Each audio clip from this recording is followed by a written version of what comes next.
Hello, everybody. Welcome to Weird Ventures. My name is Derek, and I am the marvelous DM for today. We're going through Curse of Strahd right now.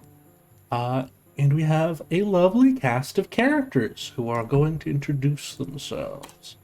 So, to start off, why don't we have Balthazar say hello?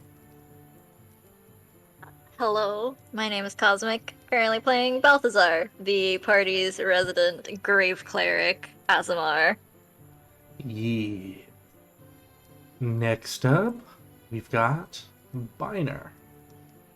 Hi, this is Chris. I am playing Binur the Wise, the Luxodon Star Druid. Yeah. Next up, we've got Ina. Hello, my name is RJ. I play Ina, the Halfling Enchantment Wizard. Hell yeah. And then we'll go to Ophelia. Hi, my name is Corey. I'm playing Ophelia, the Triton Sorcerer Warlock. Yes, indeed. Next up, we've got Penny. Hi, this is Jennifer playing Penny Peanut Posy Poppy, your garden, your Phantom Rogue Forest Gnome. Yeah. And then last but not least, we do have Forum, who I will introduce because hopefully our friend Miguel, who plays Forum, will be showing up later in the session.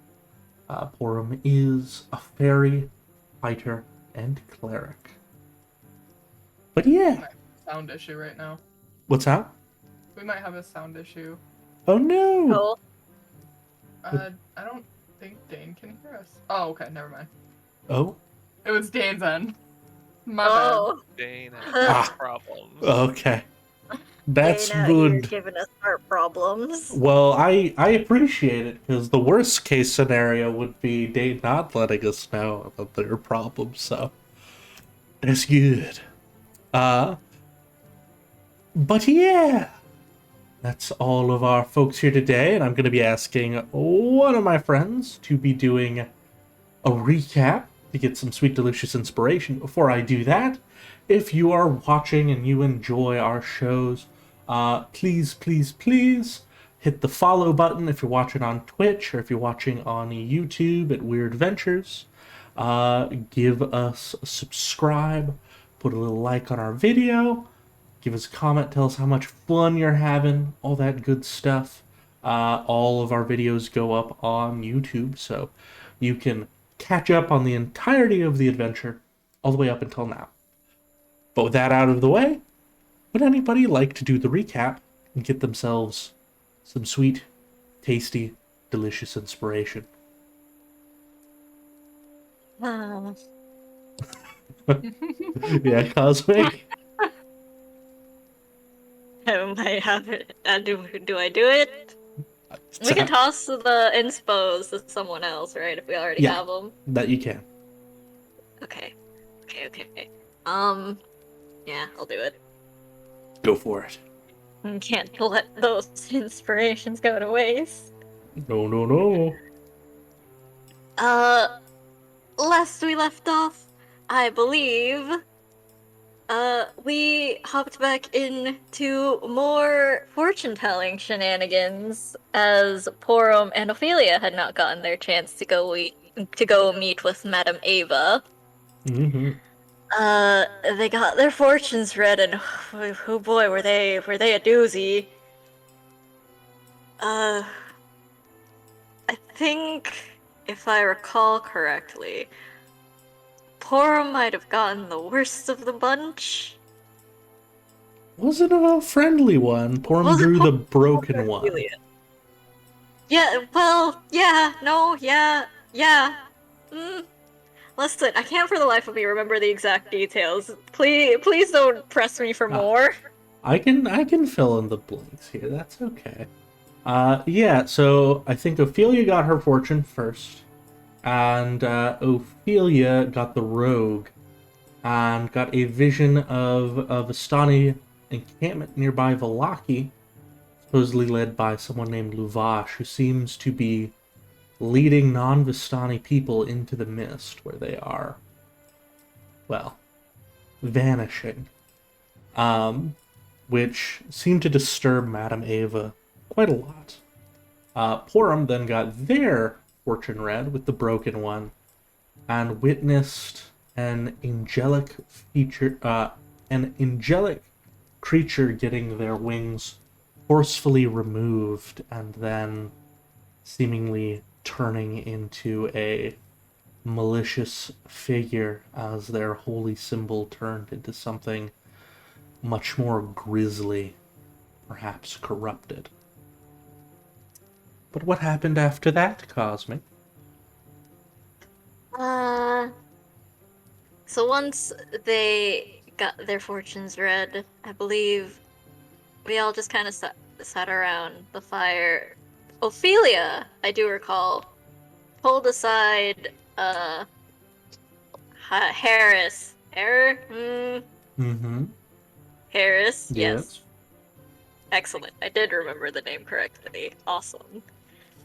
Pulled Harris aside to share with him something. Share with him what her vision entailed, at least as a warning, and hopefully for him to speak with Space. Oh, this one here.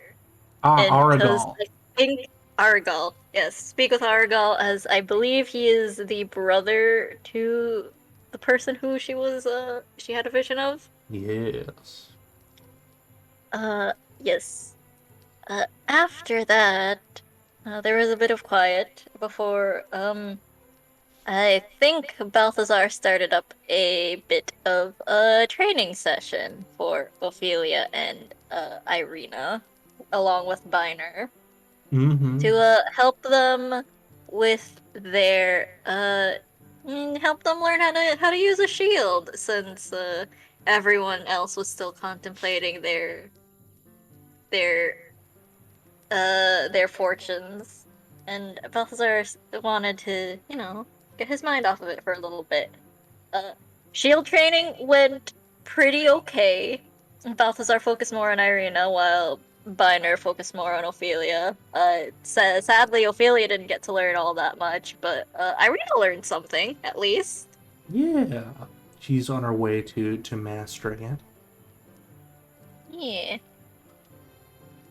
That aside, I believe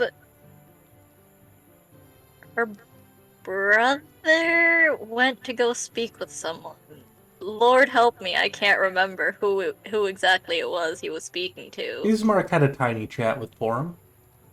Yeah, check up on Porum, cause poor Porum's been through a day and a half. Oh, yeah.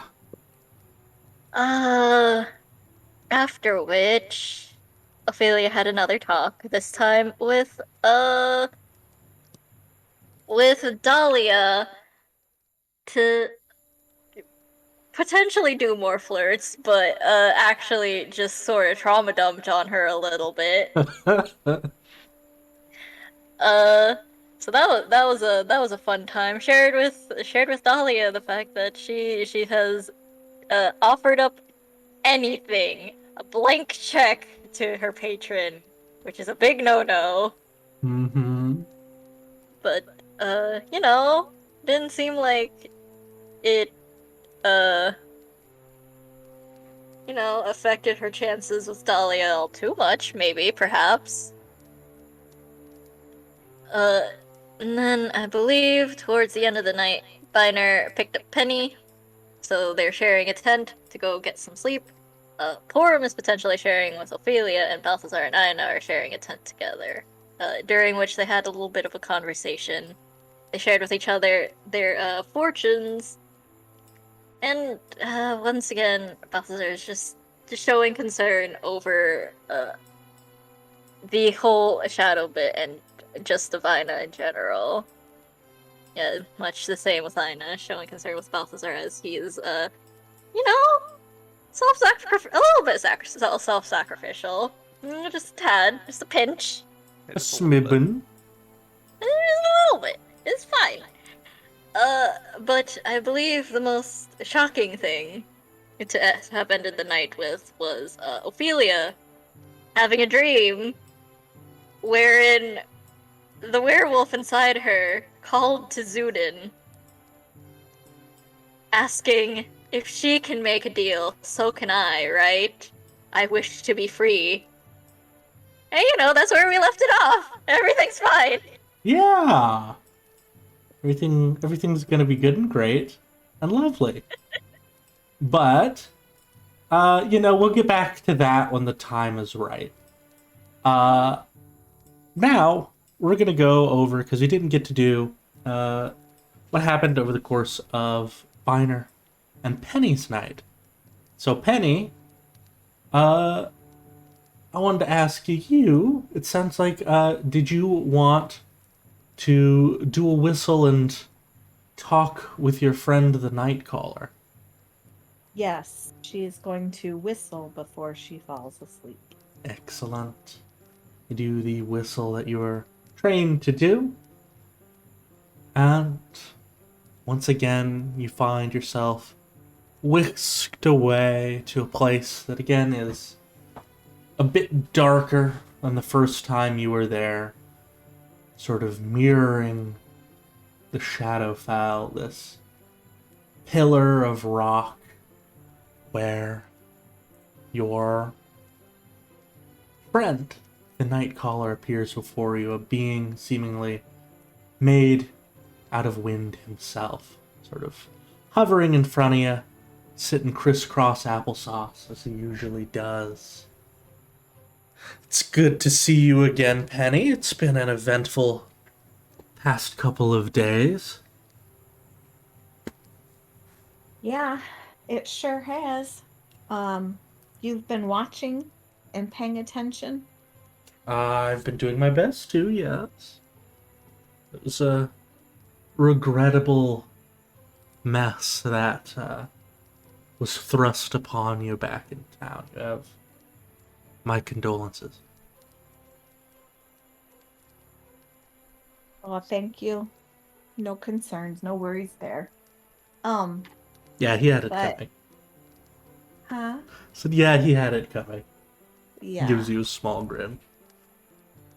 But, so did you overhear my fortune? I did. Were you there? I did. So I have a question.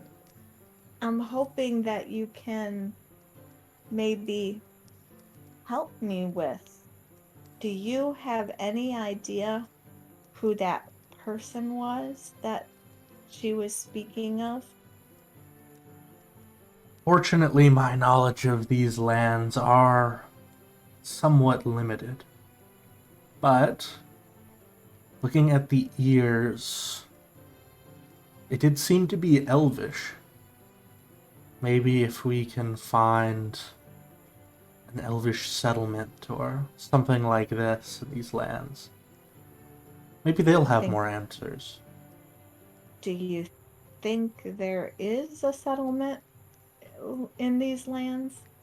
An elvish settlement? I don't know. We haven't gotten very far in these lands and they all look the same to me. I don't know who's true. Who?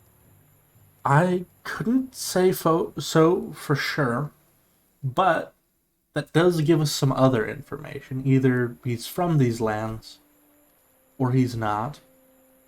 So, if there aren't elves native to Barovia somewhere, then that means that he came, most likely, from outside. Just like you and your party did. Maybe from the mist, through the mist. He nods his head. Hmm. But people you're camped with seem pretty knowledgeable. Maybe they know there are some elves nearby. They seem nice, but should we trust them? Oh, well, being too trusting can get you a bit on the ass, that's for sure. he says, with a couple of light chuckles, and sort of leans his chin on his fist as he thinks on it. If you don't want to be lied to, or if you want to see through lies, the easiest way to do that is to, well, think about what reason someone might have to lie to you. Are we worried that they're working for Strahd? Are we worried that they have cause to rob you? If they did, they'd probably be doing it while you're sleeping in the nice tents they've set up for you. So, if you wake up and everything's fine, we can probably rule that out at least. If they don't have any reason to lie to you and you're asking about elves, I'd say safe enough. I mean, they are the ones who showed you the vision in the first place. So. Well, just one. That's true. The other ones don't know. Unless they were eavesdropping outside of the tent. They don't know what my fortune was or what I was told. That is true. Maybe you can get some more of those cookies in the morning and ask her. Those were awful good pastries. Mm-hmm. I miss homemade, fresh baked pastries. I miss being able to taste. He sort of looks to the sky. Well, I'm tasting them for you, and they're delicious. Thanks, Penny. You're welcome. So,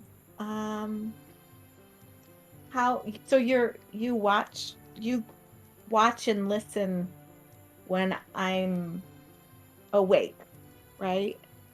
Or do you? So you're aware of everything that's been going on and happening, and Yes. can you hear and see things that I don't hear and see? Sometimes I can, but I will let you know it's, how should I put this? It's a little like the mist, but imagine the same way that the mist sort of fogs your eyes. I have a fog over everything, so as far as, well, only two things really. I can only really see and hear, and both of those aren't very good. It doesn't reach out a whole lot outside of you yourself.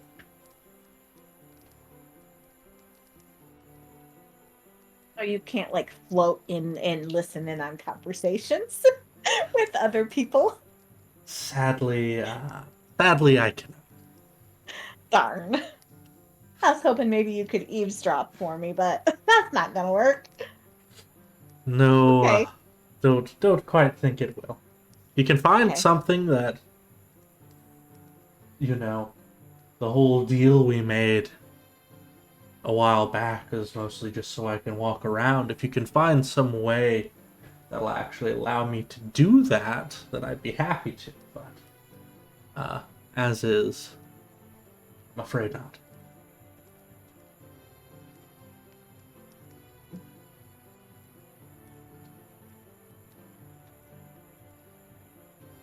But I do have quite a lot of good senses here.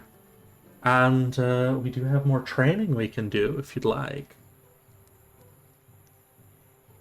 Yes, I'll always take more training, especially in these lands when I'm encountering things that I didn't expect to encounter. Any kind of training to assist in getting past these things would be very helpful. Certainly. And maybe I can learn from you and pass some of those things on to others to help others. No. I did hear Irina was asking you about your moves. Is she trying to steal your style? Oh no. No one can steal my style. What are you talking talking about? No, she just wants to learn to protect herself. That's So I just am teaching her, helping her learn. But I think she's going to learn how to use a shield. And, those things are awful big. I don't use a shield. shields have never been my style either. Yeah, no. No, I like to be sneaky and stealthy when possible. Speaking Shields of don't which, really let you do that too much. it's true. Speaking of that, I like to see if I can teach you perhaps a nice way to float yourself, as I taught you before, but maybe a bit more precisely and quietly. Let's see if we can learn how to do that. Okay, sounds good. And with that, y'all will begin your training for that evening. And to see how well you pick up on this one will require an insight roll for you. So you're going to have to try and sort of look deep within yourself and try to understand your own inherent magic that you have, which is a little difficult for Penny, because before now, she's had a little bit of magic in her from being a gnome, but she hasn't used it that much, so we'll make an insight roll and see if you make any progress. Not today, it seems, but worth a shot nonetheless.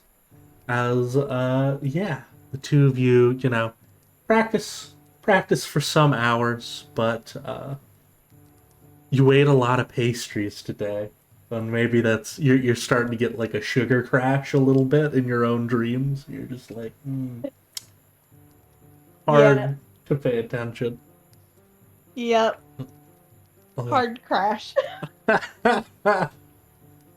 Penny, you somehow found a way to become sleepy while you sleep?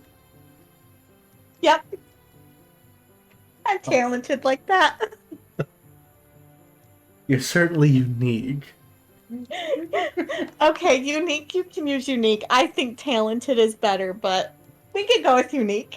Uniquely talented. Yes. Well, if you're getting sleepy here, that means your body most definitely needs it, Penny. We'll call it here for today. We'll try again, perhaps next time, but, did you have anything else you wanted to talk about before I send you back? I just want to make sure that you are looking out for me and helping guide me and protect me and my friends, if possible. Are you doing that? Everything that I can do to do that. Did save your life, after all, he says with a small wink. Yes, you did. I appreciate that. Because other ones weren't saving my life. I needed your help. Your relationship with Ophelia has been a delight to watch. I just want you to know that. Hopefully you don't take offense to it, but, there's not a whole lot to do here, so getting to watch a little soap opera play out, it's quite good. Well, you should be here in real life with me because, man, there's soap operas all around me between Ina and, what is that guy's name? And Ophelia and Dahlia and Balthazar and Ina and, oh my god, I'm in one big soap opera. It's crazy. It is good. I wish I had, like, some kind of... Oh, I miss food so much. Have, like, this buttery kind of special way that you can cook corn. It's delicious. I would just eat that up while I watch That does sound good. Maybe I'll teach you how to make it sometime. I think I still remember. Back when I used to Okay. have a physical form. Well, what we have to work on getting you a physical form We do. somehow. Uh, Yeah. if we can do it without you dying, I will happily take it. As I said, I'm Does it need to be a human-like form? well. I would like to have thumbs. I do enjoy having thumbs and hands that can manipulate things and vocal cords, but it doesn't. I suppose it doesn't have to be though. Finding something that will accept me or has the right magic to allow me into it will be fairly difficult, I imagine. What kind of magic would they need to have? If I knew that, I probably wouldn't have been stuck in that Oh, whistle true. this whole time. I probably would have managed to convince somebody to put me in something else, but it is what it is, I suppose, he says with a sigh. Well, I will definitely work on that for you because I sure would like to keep my body and stay alive, but be able to see you in real life and maybe have some adventures with you in real life. Certainly. We could have quite the adventure I think it and could be a lot entertain. of fun. Yes. All right. Well, I think I'm getting ready to just crash hard, so I will see you next time. Sounds wonderful. The snap of his fingers, the roaring winds stop, and you find yourself drifting back into the peaceful darkness of sleep. As that happens, we're now going to go to Biner. Biner, you too will have a little bit of a dream. Luckily, not as bad as some of the dreams of old that you have had over the years. But in this dream, it'll take you to one of the jungles that you've traveled through your many years of travel. Thick foliage, things like that, back when you were hunting with the lizard folk. In this particular memory, you've been separated from them, having to survive on your own. What would you say Biner's memory of that time was like? The time spent with the lizard folk? Were they, invigorated by the time they spent there? Were they kind of like, man, can't wait to get out of this place? What would you say Biner's mood was during that period of his life? He loved that period because it was getting to immerse into a new culture. It was the first real culture he got to interact with after leaving his tribe. I mean, he really enjoyed it and made some actual long-term friendships from there. Obviously, most of those friends, unfortunately, have since long passed, but it's a fond memory that he had of those people. Excellent. So yeah, you are on a trail participating in one of their honor hunts, and said it's a very nice memory that you're dreaming out when you were a much younger Loxodon. Eventually you get to one of your quarries, uh, victims, I guess you could say. One of the things that it fed upon, a large Komodo dragon that's sort of half torn up. You take a pause to kneel by it and see if you can figure out where the being that you're hunting is going to go next. As you're doing that, the branches nearby you rustle. As they do, your memory would be somewhat interrupted as you recall now that you're dreaming one of those strange dreams where you kind of figure it out as you see your woolly self, your werewolf self, emerge holding a spear, a hunting spear in his hand, the same way you have one in yours. As he looks to you. What are you doing here? I would like to hunt with you.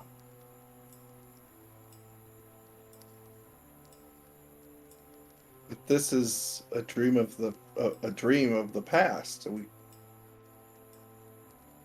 How do we? Are you referring to in the future? You would like to hunt with me?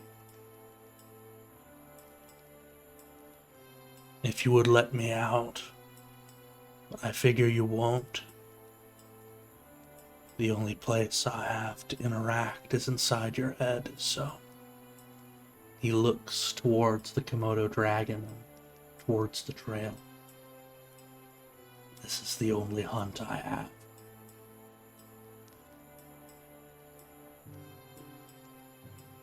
Well, I mean, you're more than welcome to follow me on these hunts in particular, but I mean, letting you out, there's no guarantee you'll come back in. It's kind of like a house cat. You open the door, if they run out, there's no guarantee they're going to come back in. How do I have guarantees you're going to come back? Don't. You also have to think of it this way. If you were trapped in someone else's head and you were let out, would you want to come back? Well, if it was a pretty cool head, I might. Show me it is a cool head, he says, and points his spear along the path.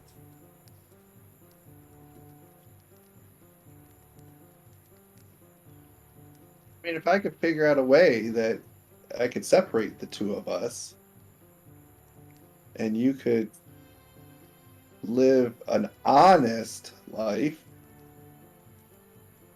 I would do it. But I'm not sure how we could do that. Right now it feels like it's one or the other, and we both don't want that. It's true. So, while you think on a way to fix this, I would like to be more comfortable here. And what do you need to be more comfortable?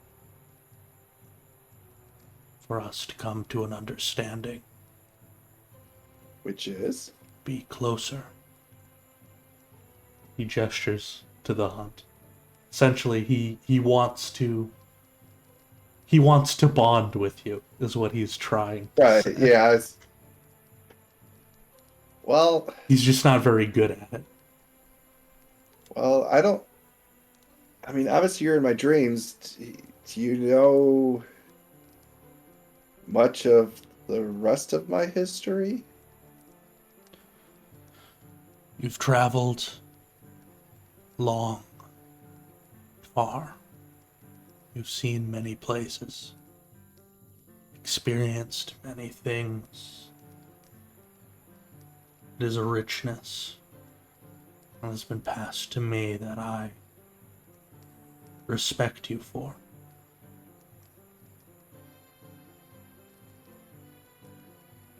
Well, then you should understand that I enjoy making connections. So I'm open to figure out how we can bond a little better. So if you think of anything in the future, let me know.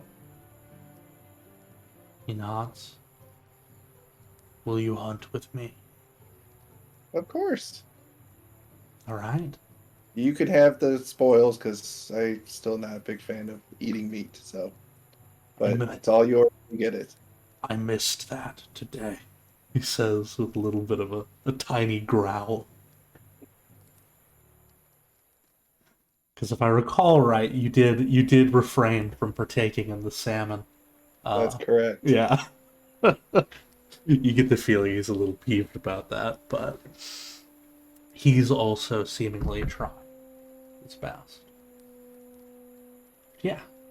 You begin your hunt, and through the dreamscape, it does seem to be different than you remember it, at the very least.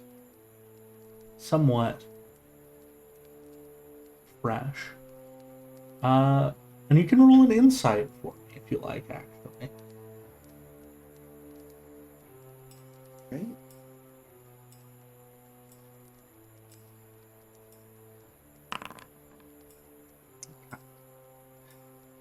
As you're moving along this trail, chasing your prey that does feel a little bit foggy in your mind, as memories and dreams do sometimes. A lot of the changes that you end up encountering have to do with things that are on your mind currently, or have been on your mind recently. Another thing, what used to be a parrot that, what used to be parrot feathers from another feeding scene of the beast you hunted now are raven feathers. Things like that, connecting with what's been happening around you lately, and you begin to realize something. Because you are somewhat lucid in this dream, you do have a little bit of control over it, you think, if you were to put your mind to it. You could make this hunt a completely fresh one that isn't something that you yourself has experienced before, simply by thinking on it hard enough. You could give this other version of yourself something new and fresh and exciting, if you choose to. Yeah, I think Binur would. So he would mix it up and probably take us to like like open fields that like with tall grass, kind of prairie type thing, and then kind of let him try to hunt deer. See if he's any good at tracking that down. Conjure up some deer for him. It's a little interesting, but it fits very well with the dreamscape, because some of the evidence y'all have seen before have been creatures eaten by what you've been hunting. So, in the mix-up of your dreamscape, you are now hunting a giant carnivorous deer. Giant teeth, that's kind of terrifying. You're like, oh, that was in me, huh? That was in my head, wow. But, he seems to enjoy it greatly. And sets up a strategy with you where the two of you can corner it and fell the beast. If, of course, you're willing to work together with him on that. Yeah, I would. Yeah. He gives you a couple of orders, and the two of you, working together, you sort of manage to get in front of it, keep it from running away, and it charges at you, its horrific teeth bared, ready to sink into your flesh. And before it does, the werewolf form of you, which I will actually share the artwork for again, because it's interesting artwork, barrels into it. Is tusks piercing its side, bringing it to the ground, and in a similar way to how you did when you had to do the real version of this hunt. Hands reach around its neck, snap it before it has any more time to suffer. Of course, unlike in your hunt, it then proceeds to scoop up flesh from this wound and feast on it to sate the desire for blood that it seems to have. And I imagine you watch for an awkward moment. If you think Biner would say something, you're more than welcome to, but if not, he will stop eating to speak with you again. Yeah, he would just stand there for a bit, like you said, awkward, like this Yeah. is disgusting. But I'm not gonna be rude. Yeah. Let him have his moment, but I'm ready to puke any second here. But yeah, that's what he would do. After a moment, he does stop. Lets his hands sort of rest to the side. Sorry. I know you don't agree with this. But it is like a fire inside me to hunt and consume what I hunt, he says softly, as he places a hand on the beast. No, please don't misunderstand. Yes, to me it's not appealing, but it's not my place to judge others and their methods. As long as it doesn't cause me harm and doesn't cause others significant harm, then, you be you. He's quiet for a moment, not responding, and then says, "This is quite different from the true memory of that hunt. Was this something you thought up?"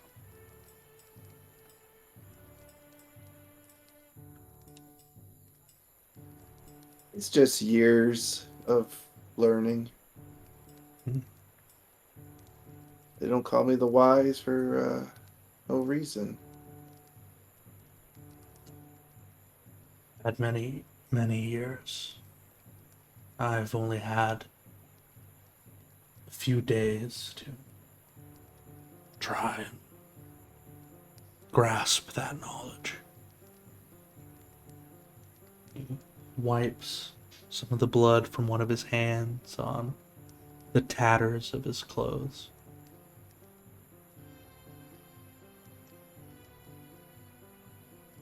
The fortune teller,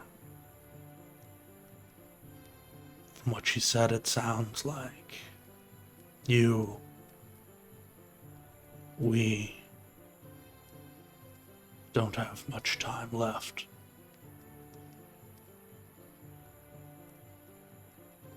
Yeah. But we knew that. These bones ache more and more each day. You know, We do have a task. Got 2 tasks now. One to set you free, and one to find the map. Complete the map. he nods softly. Even if we do not find a way to set me free, thank you for at least giving me one more hunt before we go.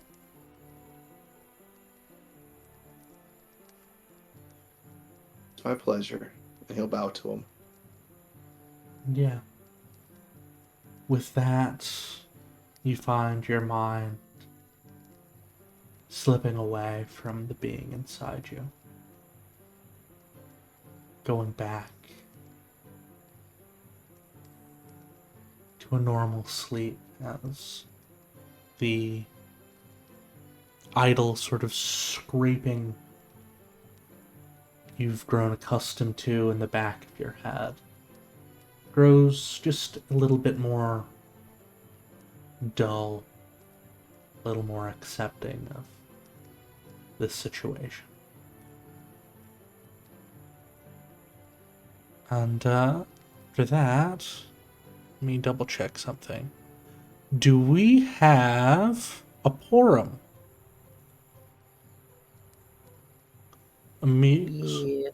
Excellent. Welcome here, Migs. Oh, So, are you sound a little on the quiet side, or are you feeling up for a scene, or would you rather we focus somewhere else? I can do a quick scene, yeah. Okay. Because I didn't have quite a chance for you to do too much this evening. I'm thinking while you're getting settled in for bed, eventually, Ophelia comes back in. She falls asleep. And Porum, while you're sleeping there, you can roll me a perception if you like. Okay. As you're maybe struggling to fall asleep a little bit. Perception. Yes. Oh dear. Well, luckily, you do still hear something, because it would be very hard for you to miss it if you're still awake. You just don't get some of the finer details. As you hear a couple of voices outside, late at night. I'd say it's pretty safe to say Porum has, like I said, has trouble given the day that Porum has had. You hear the sounds of 2 people getting into an argument. It's a little soft at first, but you do recognize it seems like it's Harris and Aragal having... Well, they're certainly disagreeing about something, but the details are a little hard to hear from the muffle of your tent. Do you think Porum would be the type to get up and investigate, or would they just sort of turn over on their pillow and try to go back to sleep? Forum would probably try to investigate just because it's disrupting his sleep. Sounds good. So yeah, you slip your head out of the tent, and as you do, you would see that Aragal sort of storming off away from Harris. As he does, he turns around to look at him, just says, "When they die,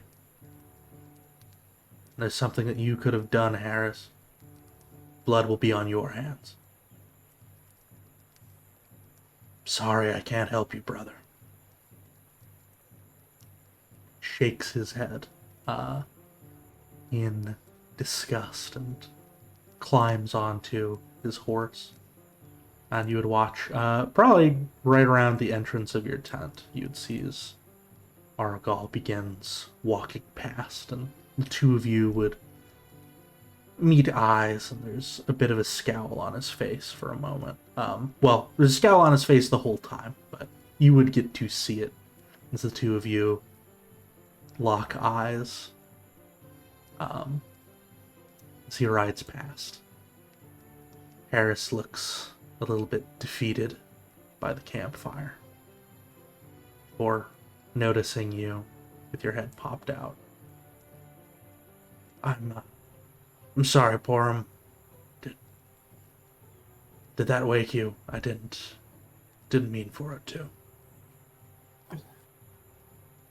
It's okay. I haven't been able to sleep that much anyway, so you didn't really disrupt me too bad. But is everything okay out here?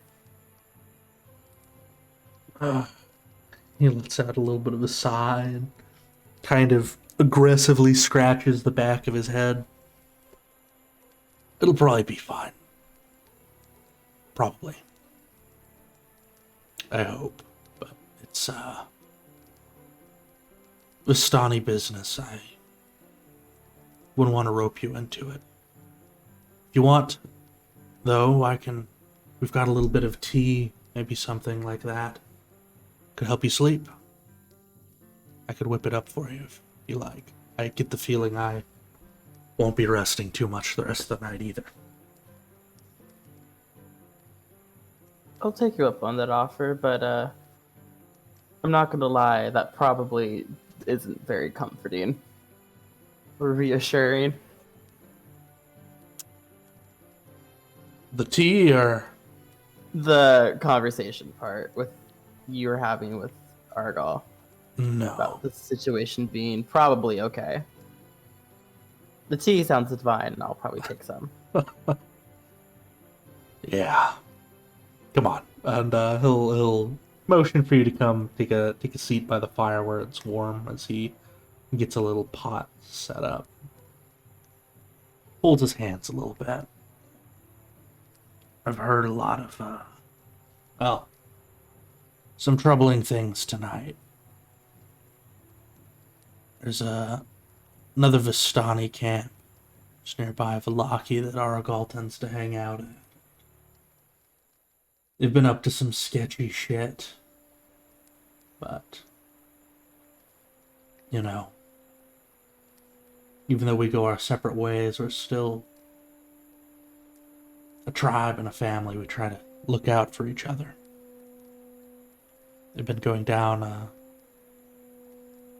dark path recently, and, well, when you go down dark paths sometimes, you find darkness there, you know? They've been getting attacked by werewolves recently. Aragal was asking for my help.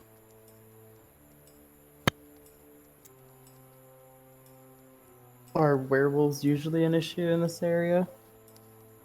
They've been getting, well, not this area, but around Valaki. They've been getting worse recently. Been some skirmishes along their gates, and the Vistani camp nearby there doesn't really have walls. We don't usually need them. Strahd leaves us alone, but werewolves seem to be rebelling against him now, so suppose we're free game.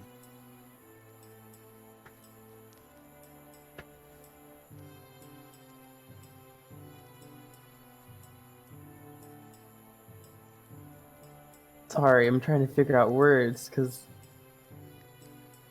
You're sleepy, I get it. has Strahd always commanded the werewolves here? And now, just recently, they've started acting up, right? That's the gist of the conversation so far. Yes.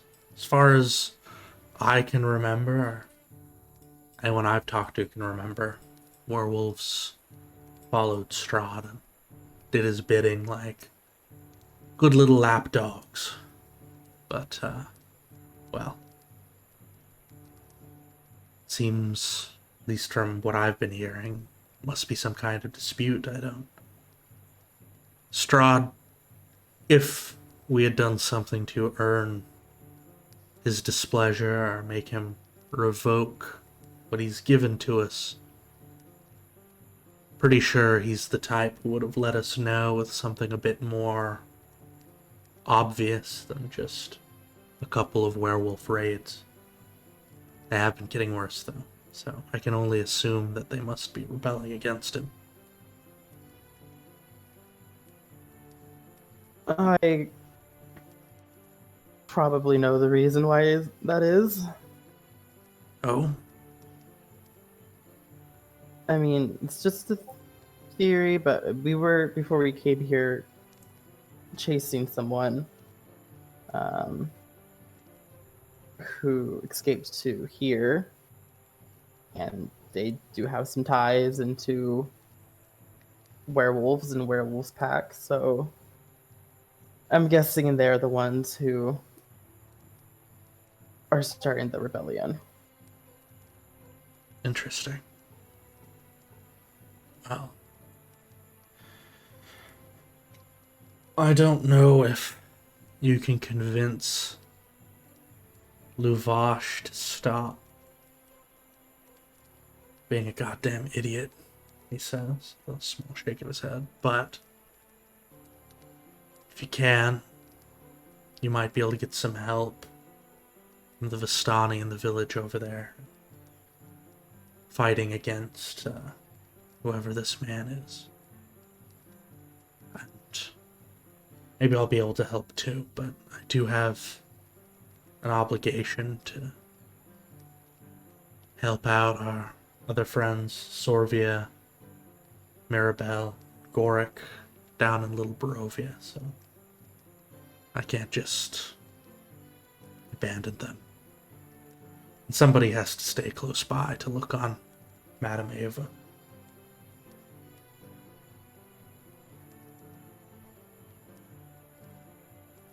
No, I can try my best to maybe try and talk some sense into him. I mean, I can talk to the others too, see what they have to say about the situation, but I'll try my best. He pats a hand on your shoulder as he hands you a little cup of tea.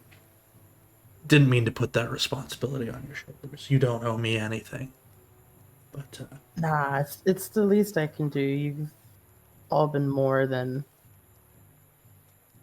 You've done more for us than... Yeah, you've done a lot. You've done a lot. gives a It's the small least smile. I can do. Do try to bring whatever light we can. In this, well, pretty shitty place, he says, giving you a few pats. So glad that we can help you out a little bit at the very least, even if it's just for a night. You've definitely been a light at the end of the tunnel for a lot of us. Well, hold on to that light and carry it with you till you get to Vallaki. Maybe you can illuminate some people there too, you know? Keep that fire burning. I'll try. I believe in you, he says, and he gives your shoulder a little, you know, friendly wiggle. Now, I am Horn going... smiles. Yeah. I'm gonna down this tea, and then gonna down some more wine. Hopefully that'll knock my ass out. I recommend you do the same. Yeah, it's gonna be a long couple of days, so I'm gonna try to get some rest. Sounds good. If you need anything, you know where to find me. That I do. He'll give you a little wave as you watch as he pours some of his wine into his tea and then drinks it. Just try to keep the noise down. You got it. Put the instruments on lock.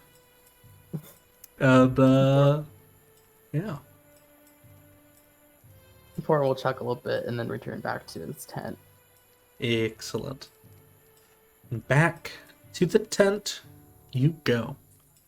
You get a few more hours of quite peaceful sleep. And it's around this time that I want to make sure, just in case anybody hasn't done it yet, that you all take a long rest. Just make sure you get all your stuff back. I think everyone has, but just in case you haven't. Remember to do that. Because Porum, sadly you only get a couple more hours of sleep until morning rolls around. When I imagine you might be woken up, but I will let you decide this, Corey. How do you think Ophelia is waking up after that dream that she had?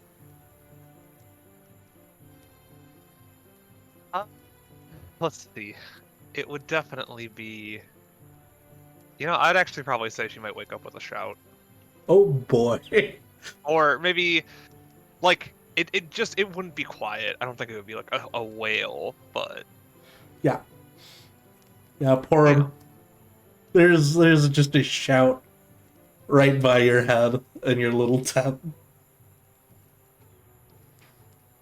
Porum's just gonna shoot up and is gonna look straight at Ophelia.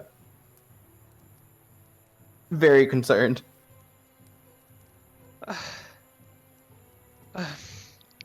I'm so terribly sorry, Porum. Jesus Christ, you gave me a heart attack. Are you okay? No. I'm not okay. What's wrong? Remember how before we came upon here, you seem to have known that how I had figured out where Gertruda was. I had made a deal with my patron to figure that out. And it essentially removed my lycanthropy from me. That's a good thing, right? Your hearing and your eyesight feel worse. Yeah. It'd be smell. Oh My yeah, eyes were smell. fine. Yeah, smell feels worse.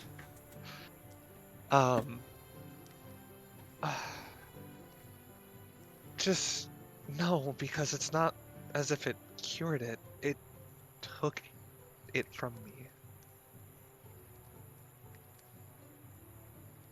It's out there. Wait, so you're saying it has a free will now? Yeah. Fuck.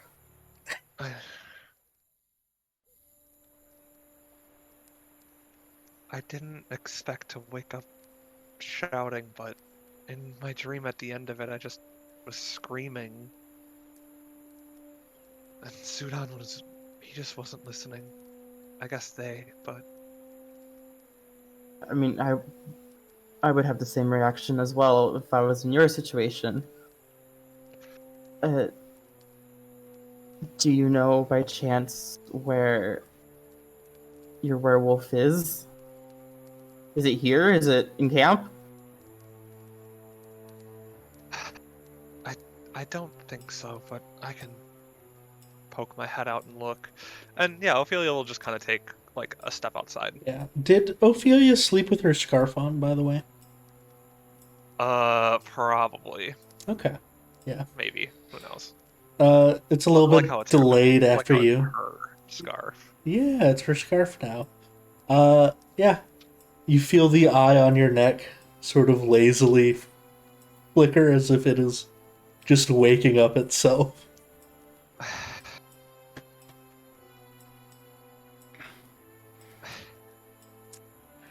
And yeah, peering your head out at camp. It's still early morning. You'd see Harris is like laying on the ground next to the smolders of what used to be the fire, the wine bottle in his hand, and just snoring loudly amongst the Vistani cards. I could definitely use some of that. Eric, real quick, was it a very loud shout or was it just I'll leave loudly that audible in the tent? to Ophelia. Ophelia, do you think it was loud enough that other people would have woken up? The two closest tents are your party mates, so they would be the ones who wake. Sure. Why not? We'll say yes. We'll say it was, Okie I don't dokie. know. Oh boy. So, yeah, anybody who wants to wake up can. Or you can choose to be like, nah, it's too early for this.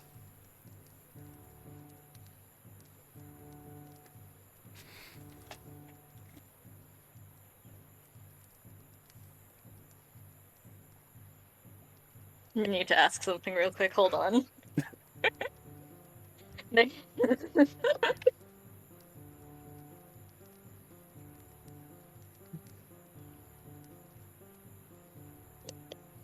Boy. Let's see. Wrong cosmic.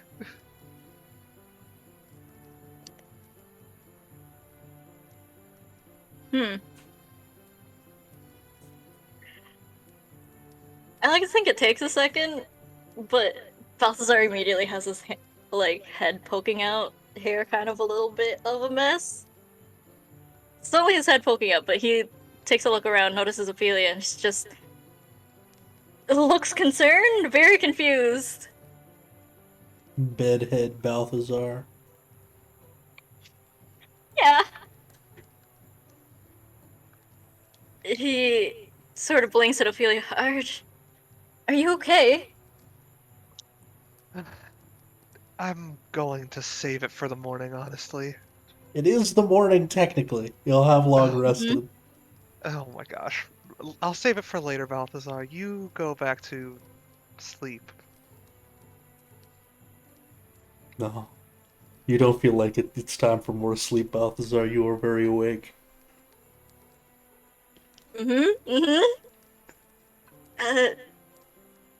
If you're sure...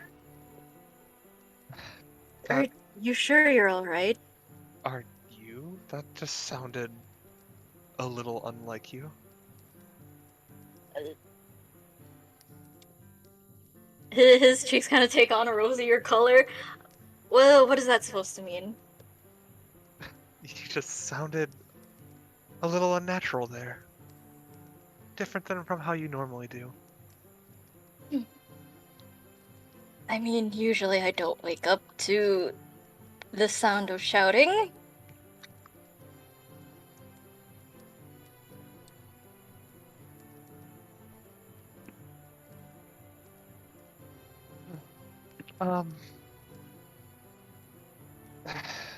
That's fair, but just I'm gonna just get up. I've rested long enough. Don't worry about it. Oh, right. If you're sure. Anna's head's gonna poke out, just like slightly lower to the side. Their hair is just down. It's like, is anyone dead? Are we under fire?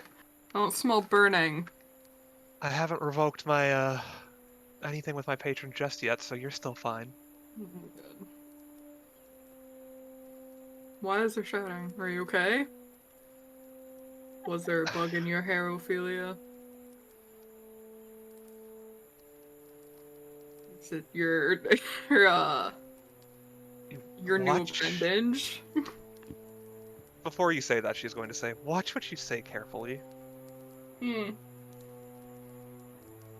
you finish that thought? You gonna say the appendage? No, just the mouth closes like. The appendage blinks. You're looking a little cold there. I know, and Ina just ducks back in.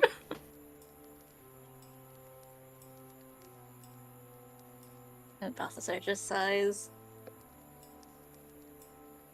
You're sure you'll be fine? Yes, I'll be fine.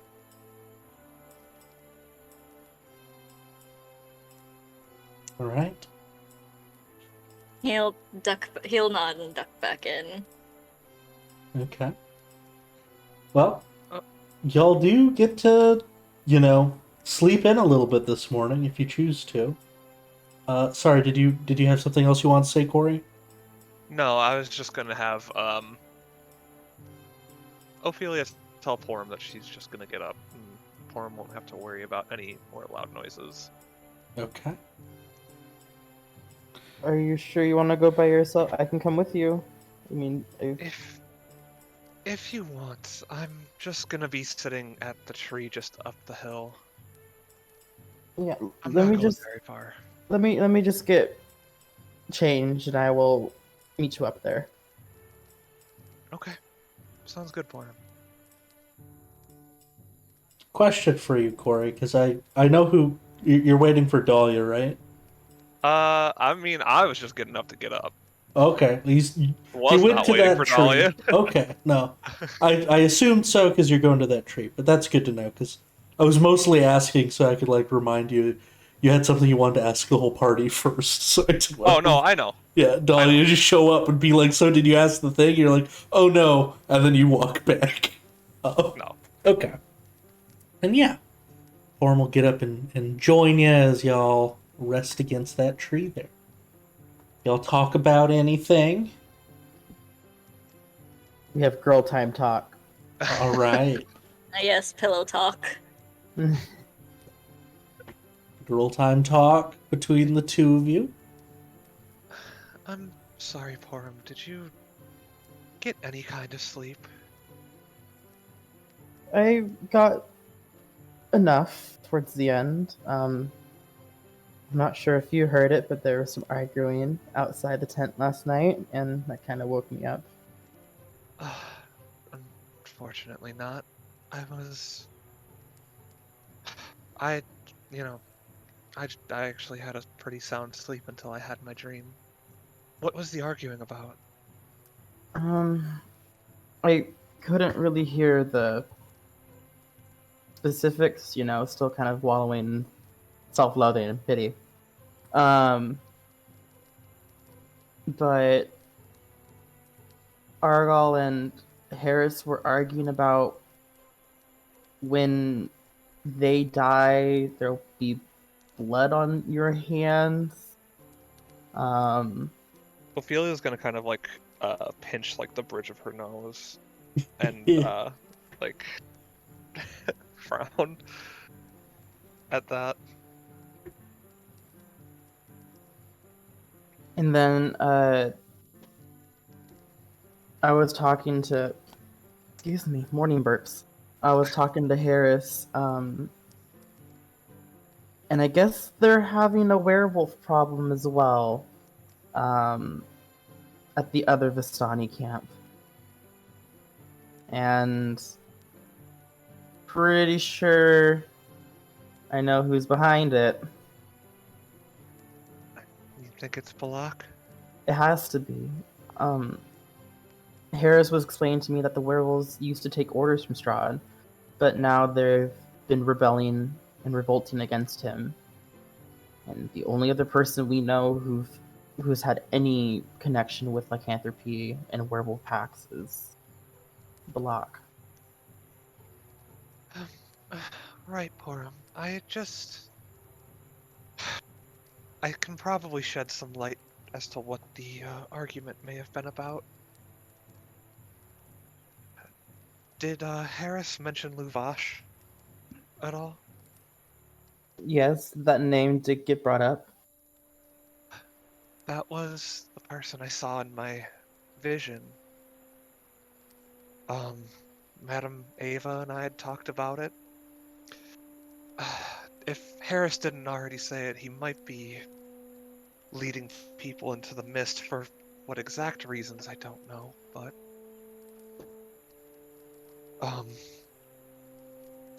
they seem to be getting lost in there. And I'm hoping we could stop it and from what I was able to gather when I was looking at Aragol, because he's Luvash's brother, I knew he wanted to talk to Harris about it, so I talked to him. Probably why that argument happened.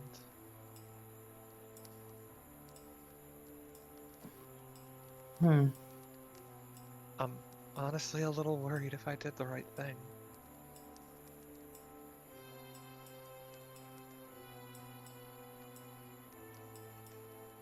We won't really know until later. I know that's not reassuring. I'm not trying to make you feel bad, Ophelia. Um, it's just a really sticky situation. It's not your fault. Don't blame yourself. It's just, this is a shitty place. You know that. I know. I just almost just feels like, what's the point of doing good? Well, there's a lot. I mean, sure, this place is dark, depressing, ominous, oppressive. Any other adjectives you want to throw in? Dour. That one. But if we give up now, then what was the point of everything we've done before? Even if it's just the small battles, they're still important.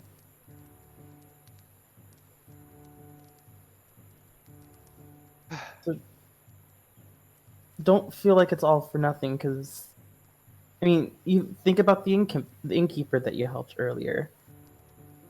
I mean, that was a win. As small as it may have been, it was a win.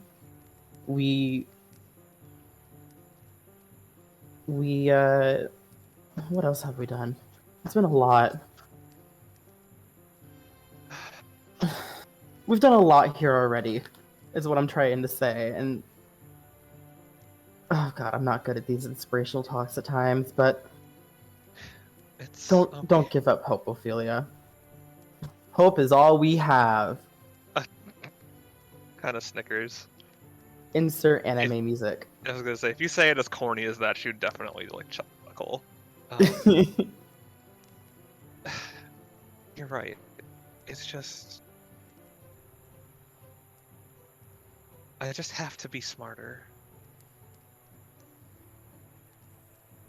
And if it happens to be, you know, maybe that was not the right decision to make, it's okay. Mistakes happen.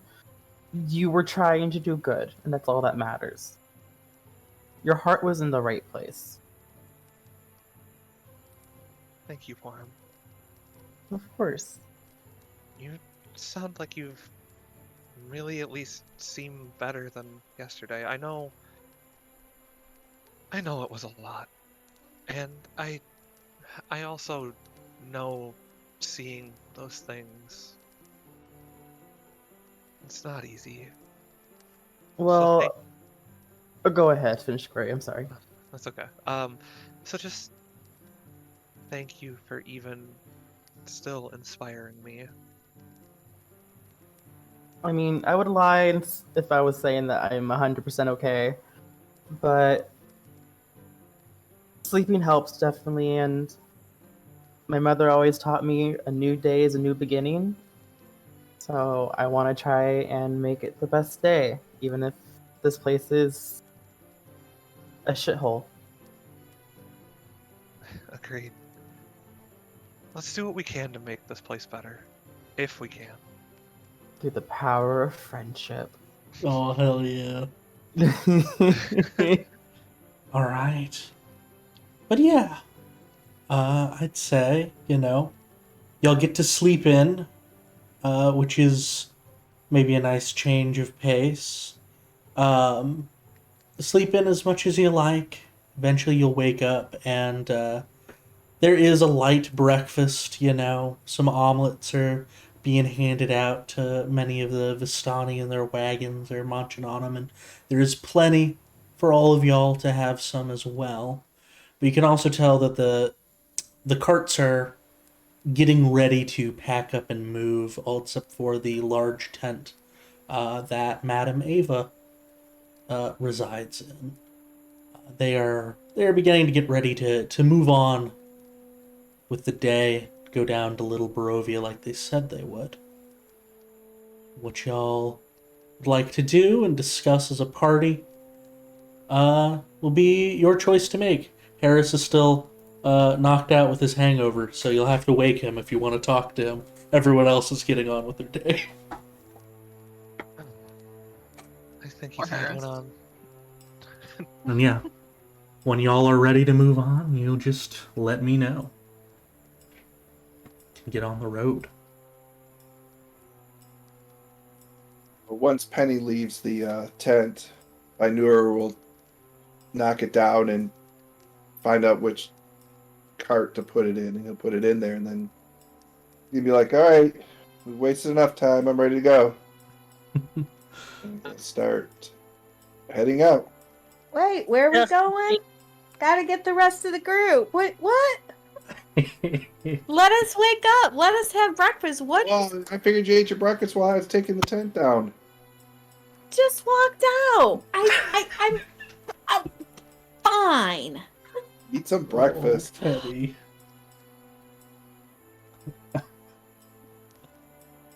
Him. Jeez. This is. I love Did Penny. you still want to do that talk? Yeah.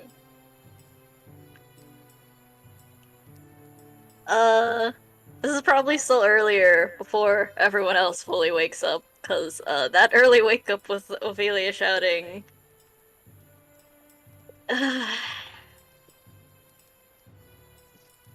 Was a lot. Balthazar's probably already up and about before everyone else, but with the early start, is just fixing himself up and getting dressed.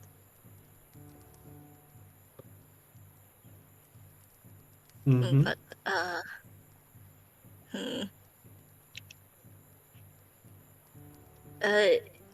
he will sort of pause, like hovering his hand over his comb, and kind of turns to Aina a little bit. I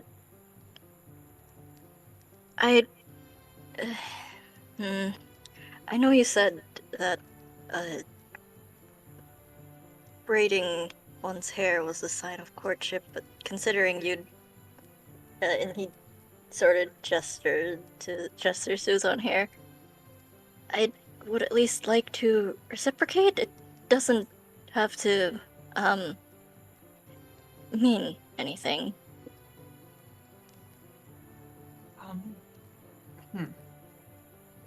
Of course.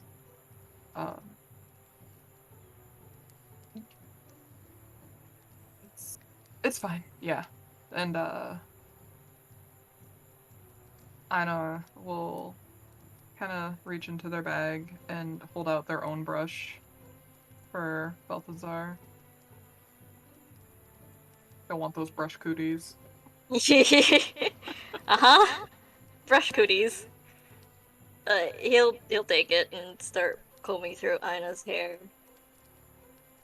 He'll be careful around the, did Aina point out the smaller braid he has? Yep.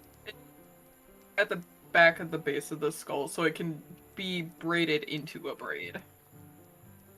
Like a Yeah. little extension. Little rat Um, tail. No. Little rat tail. Ina. Little rat Born tail in a for the trailer little park. rat man. Hard times for the tribe. Did you want me to leave this one be? If you could just, I guess, braid it with the rest, it will sort itself out. I know how hair works. I have it. Balthazar will do so. He's very gentle about it. But gives Aina probably a tighter braid than they usually do, but it's not like doesn't pinch the head or anything. It's just keeps the hair out of the face and out of the way.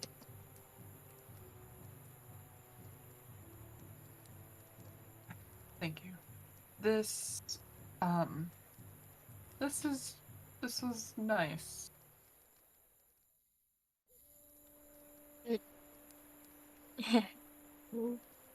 Balthazar hands back the brush. It was. We should probably start to join the others. I think Ophelia might have had an earlier start, considering. Well, the screaming was an indication it wasn't a fun night for her. I was just gonna, like, fast pack their bag.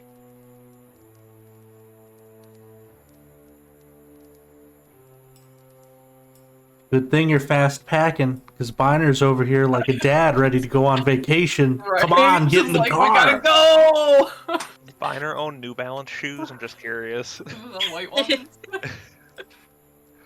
Nah, it's has Converse. friggin' Oh, the Converse. Converse. He's Converse dad. Oh, Hell he's a yeah. cool dad. He's wearing his cargo shorts with his Jesus sandals, white socks. Hey, kids. 4:30. Let's get going. 4:30 in the morning. I'll There turn you this go. carriage around. He's like your typical Midwestern mom. Ophelia at 6 o'clock in the morning. You're sleeping the day away. Oh my You God. gotta go to school. Listen. Get ready. The Oh, bus will be here listen. soon. I've actually had that conversation with my own parents. Thank you very much. Oh, man. Corey, at 7 o'clock on the weekend, you're sleeping the day away. That scar on your chest. Where did you get it? Balthazar kind of pauses in his packing, just slowly shuts the lid on his bag.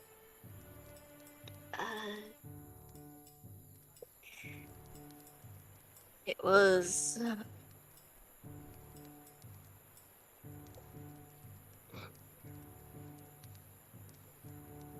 It's- Got it when.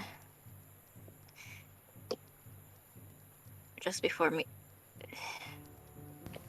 That vampire left. Oh. I don't think he was me too anymore at that point.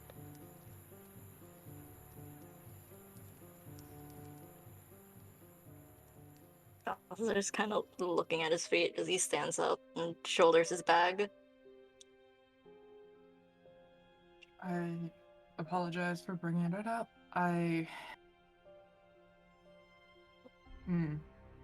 Balthazar shakes his head. It's fine. Figured someone you were going to ask anyways, but it's nothing really. It's old now, at least. It healed quite nicely.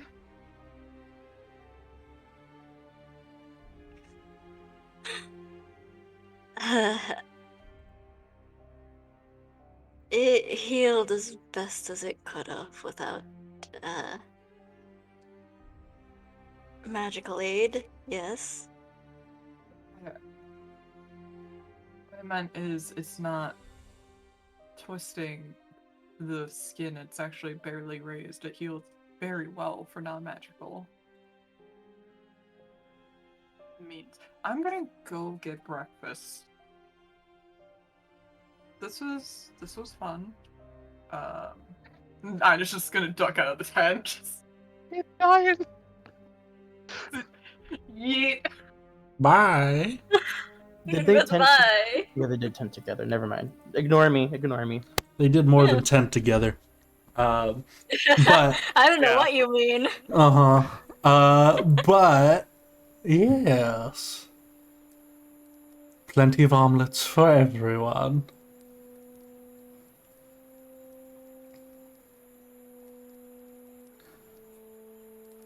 Y'all want to do anything else here? You want to join up a binder and get out? What do y'all want to do? Ophelia would like to go ask. Well, I guess like if at least I don't know. Is everybody outside pretty much ready? Think so. Okay. Yeah. She'll just kind of be around everyone and just sort of just ask. You know that the oh my gosh, the Sacred Brews scroll case we found? The one Penny has. Yes.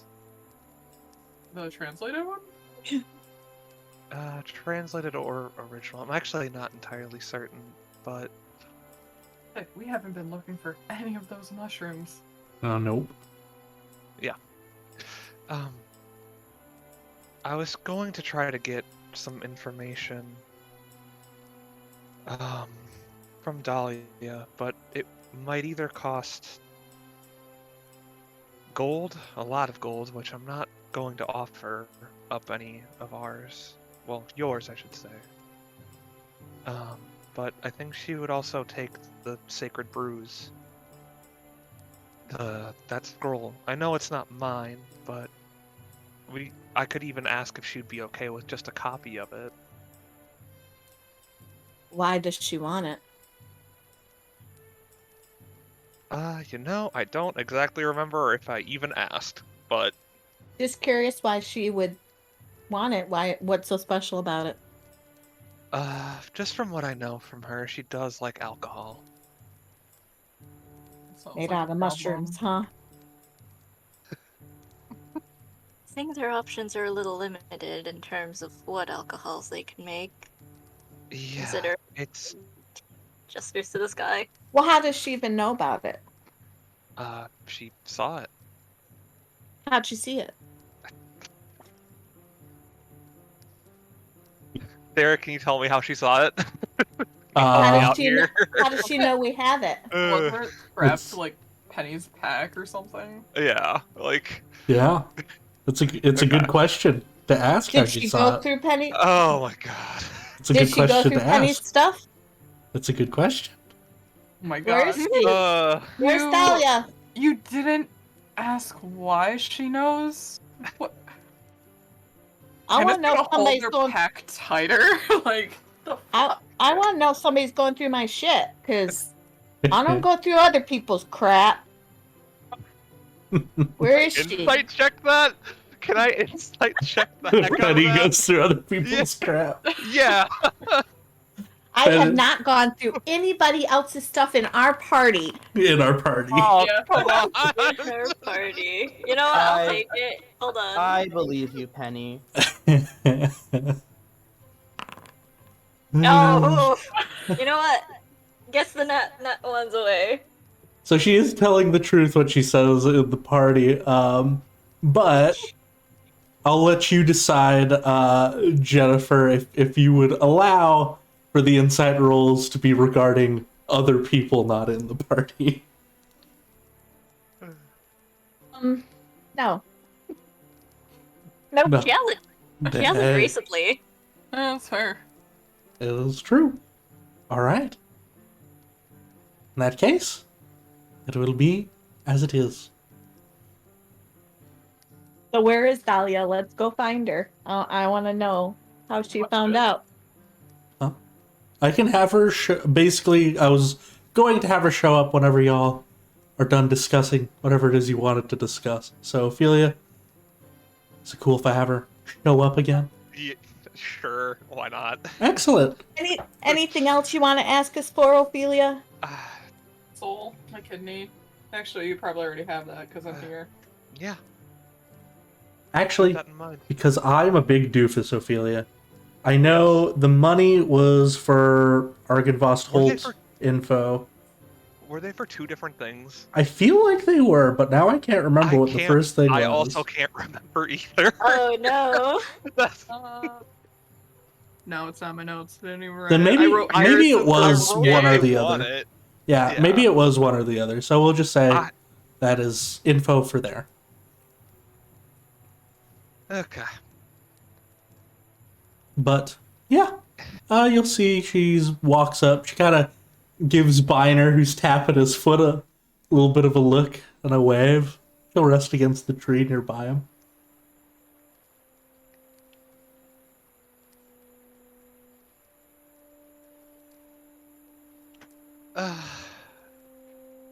Well, Penny, you wanted to talk to her. Sorry, where is she? Right over there. Get her, Penny. Get her. Maybe don't try to start a fight, but questioning her Gonna about start how a you know about this fight. role. I'm not gonna start a fight. Penny, I choose you. I You really stab. thought that I could go for a fight. Hey, Dahlia. Yoo-hoo, Dahlia. Hey, Penny. Hey, how you doing? Doing okay. Where's that nifty shovel of yours? It's on her shoulder. So I have a question for you. Can I ask you a question? Sure. I heard you asked Ophelia about a recipe having to do with mushrooms. Yeah. How do you know about that? Oh. I just saw it was something on your person. How did you see it was in my stuff? That's a secret. No. How did you know I had it? Were you going through my stuff? A little bit. Why were you going through my stuff? Why is it important? Why do you want it? Well, when people ask me for things, it's important for me to know what they have to offer if they want to do business. I didn't didn't- ask you for anything. Well, your party was asking No, that's my some party. questions. Yeah, That's my party. That's not me. I didn't ask. it's true. I'm sorry if I upset you, but I didn't take anything. No, but you still went through my stuff. It's true. I didn't go through your stuff. I didn't. I want to understand why do you want why this recipe? What is special about this recipe? Does somebody it's a want it? tasty brew. How do you know? Well, Have you had it before? it says sacred brews. I mean, that sounds pretty tasty. Ophelia will chime in from the distance. Made from the dwarven battle goddess of ale or whatever it was. I don't remember the exact notes. You're not helping. Yeah, Sure I I am. did. It's I did her think I shit, not your recognized. shit. Yeah, I did think I recognized that that name as being something along those lines. So it is pretty intriguing to me.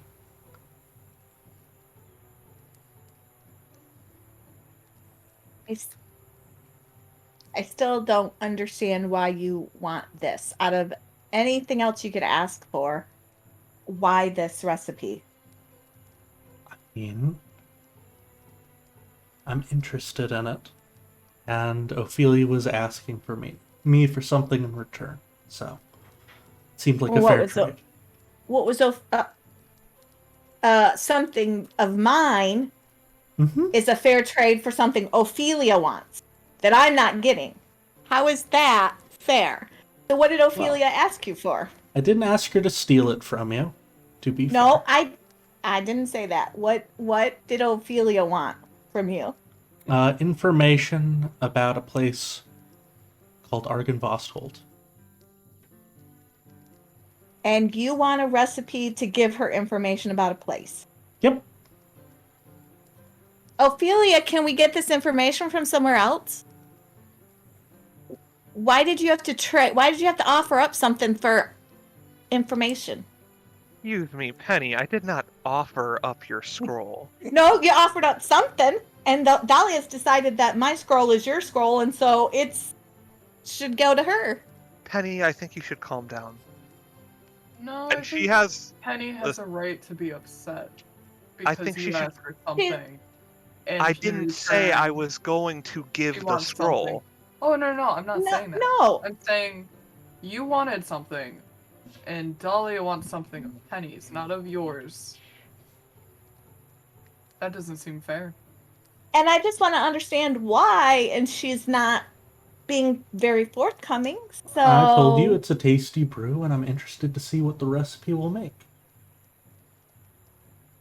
It's like you Well, said, I maybe- have no way of tasting it. I don't know till I have it.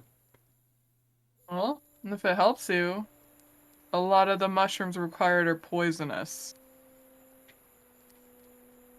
All right.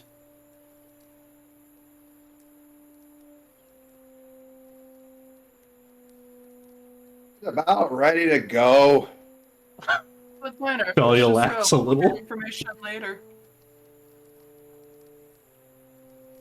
Let's go, Romeo.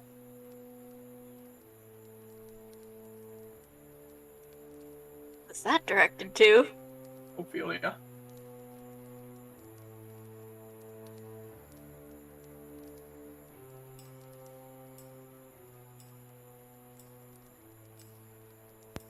Hey, Dahlia, Mm-hmm. will you take a copy of the recipe? I'm not giving you the original recipe. Yeah, I'd take But the copy. I can give you a copy of it. Sure. Okay.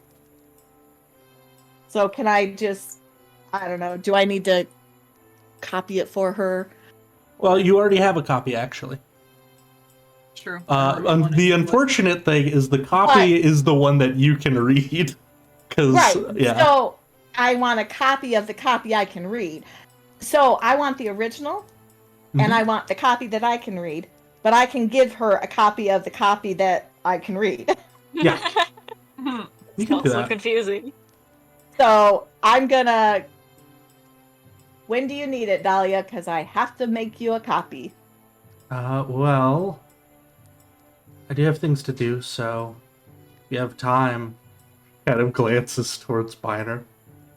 Copy it now. How long's it gonna take me to copy it, Derek? Now that it's been written into common, it won't actually take you very long. All right. I'm gonna go sit down and I'm gonna scribble it out and copy it Mm-hmm. for her and give it to her. If she can read it or not, that's I don't know, but I'm gonna copy it. What language did you get copied in? Because I know it started in Dwarvish. I translated into Common so Penny would read it because Yeah. I wasn't sure. if I you know knew that, common, so I'm gonna copy it in. Well, I could potentially, like but- Do it in Gnomish. be Do it. rude, and I could copy it in Gnomish Do and give it! it to her in Gnomish. She didn't Do say it. what language, right? It's Do true. it! So I'm gonna copy it in Gnomish and give it to her in Gnomish. Excellent. Give us some time to eat some fucking breakfast. Yep. Yeah. Then everybody can have their breakfast while I'm copying the recipe in Gnomish. Mhm. And when everybody is ready to go, I'll give her the copy before we leave camp. She takes it, she opens it up, smiles a little bit, reaches into her pocket, pulls out some glasses, puts them on. Ooh. Oh, very nice. Tuck those away. I'll happily share all the information about Argynvost with you right now if you'd like.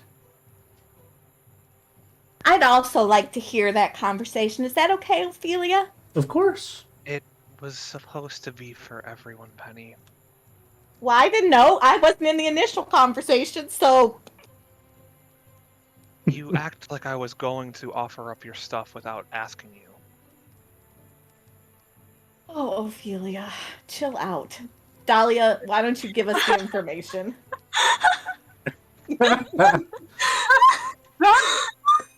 Right.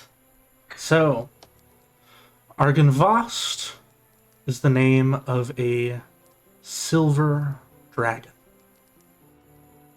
Who Spell it? Oh, yeah. Whoop. I almost typoed it. So I'll type out Argynvost, and the place is Argynvost Holt. So, Argynvost and Argynvost Holt. A silver dragon who used to take care of these lands. He worked with the Elvish kingdom that used to rule here before Strahd came. He had a group of paladins who served him. Their fortress was Argynvost Holt. Now, when Strahd came, they battled against him, as did all of the elves that lived in this land. They didn't succeed.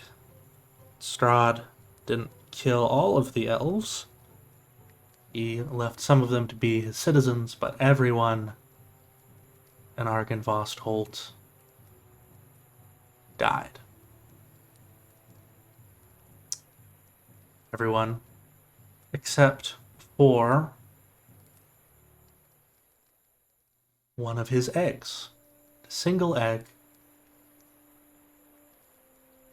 taken away. And that egg was hatched. And a new dragon grew during the time that, Strahd transformed into what he is now. That egg grew into a beautiful new dragon. That dragon's name is something that I need to double check my notes because there was a little bit of a problem with this thing loading. So give me just a second. I'm sorry.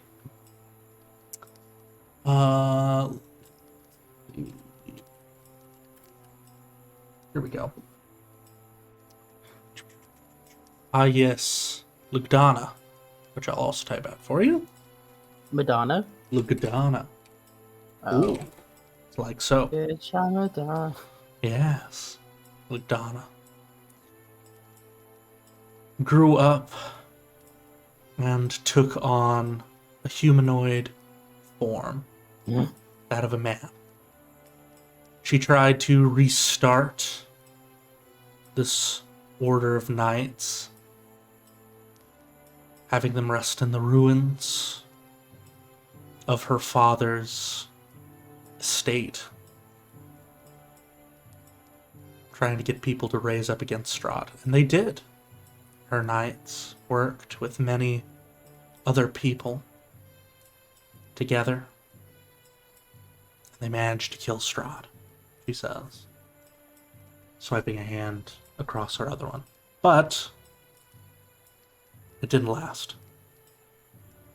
Strahd came back, and for the second time, the knights of Argynvost were slain. Only this time they didn't stay slain. They came back as revenants. Creatures that are usually filled with revenge, sometimes filled with duty. The revenants of Argynvost are most certainly filled with duty. Lugdana planned ahead a little bit. She knew what happened to her forefather.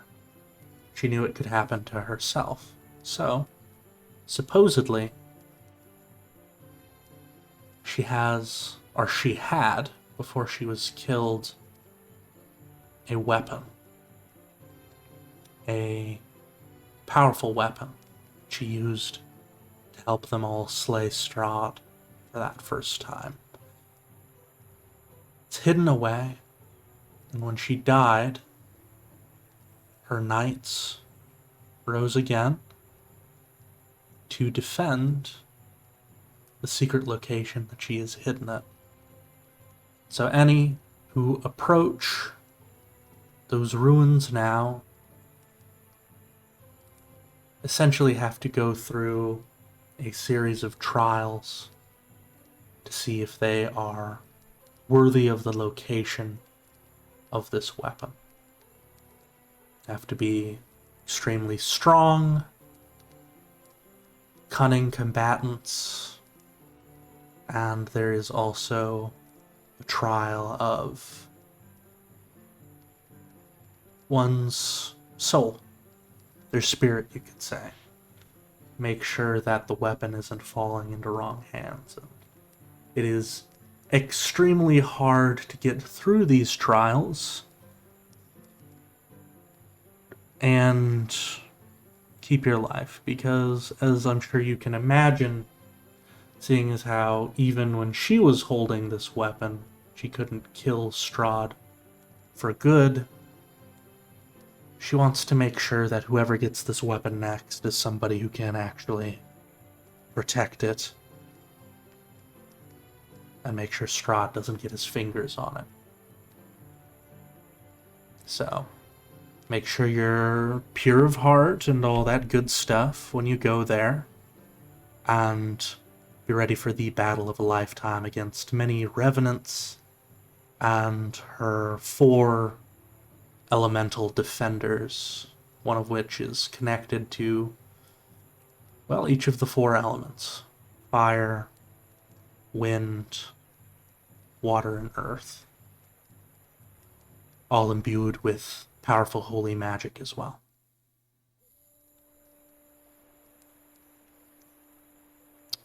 We've tried to solve the puzzle a couple of times. I did tell you I would give you all of the info.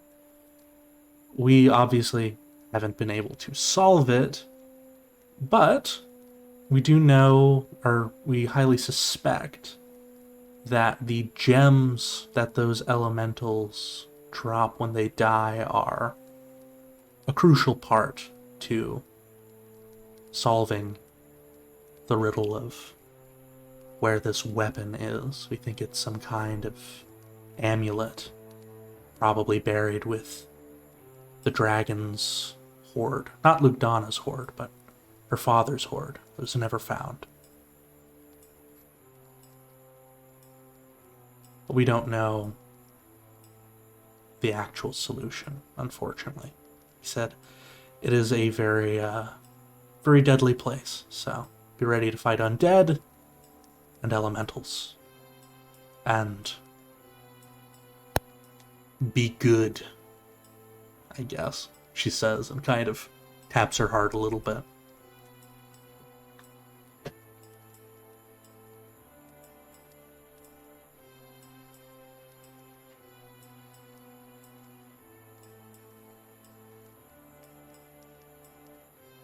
I guess that's another place to add to the list. The ever-growing list. Rovi's a big place. There's a lot of interesting locales. Any locales that won't kill us? For funsies? You go there, you have a great time kind of thing? None? I hear Krusk is nice if you can convince them to let you in. We heard Crest mentioned before. It's been mentioned a couple of times. It's further away than Velaki is, though. Crest, a nice place. If they'll let you in. A nice racist place. Maybe.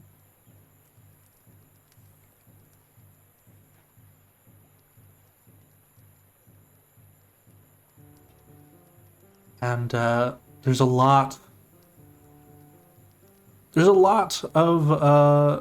of things to remember about a location like this. So I might have not mentioned absolutely everything, but I'll let all the other grave seekers know to be forthcoming with information about this place. So feel free to ask if you have any questions about Invost. I'm happy to tell you right now. If you come across any of the other grave seekers, you can feel free to ask them about it. Even if they don't know personally, they'll take you to someone who does know. So, yeah. And I will say, this is me as a game master, basically letting y'all know, you know, a D&D location has a lot of moving parts, so I might have not mentioned absolutely everything that's going to be in the location, because there's a lot, but Where is the I location? did try my best. Oh. It is, if you go straight through Valaki all the way to the other side, you're going to keep going. There is crossroads there. Crossroads that says Berez on the left. Keep walking a little bit further past that, and there will be a trail on your left. The next one you see after Valaki, that'll be the one you want to take. That'll take you to Argynvostholt. I'd say from where you are right now, getting all the way to Valaki and all the way there, about 4 to 5 days, depending on, you know, monsters and the like. Awesome. Mm-hmm. By the way, did the shovel come in handy? She'll ask, glancing towards Balthazar. It did, and his eyes sort of flicker towards Aina. Good.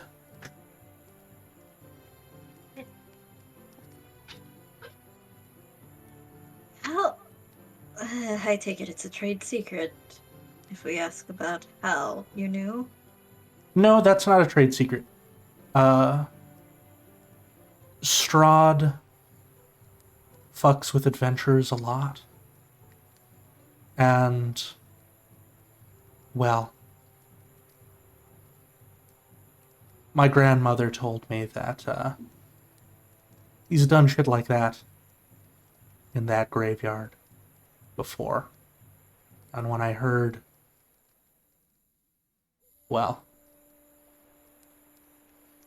when I heard some of the info that y'all told me, I had a feeling something like that might go down, so I thought I'd leave something there for you, just in case.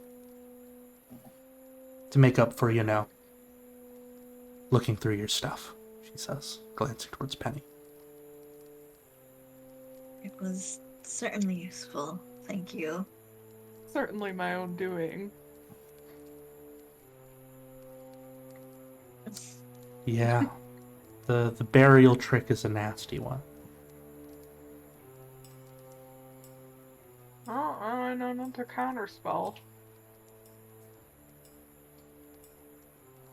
There's affinity. Mm-hmm. But if there's nothing else I can help you with, I think your friend here might explode if y'all don't get on the road soon, she says, glancing towards Spider. He just has that dad look.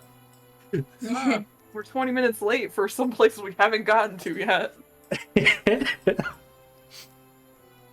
He's like that.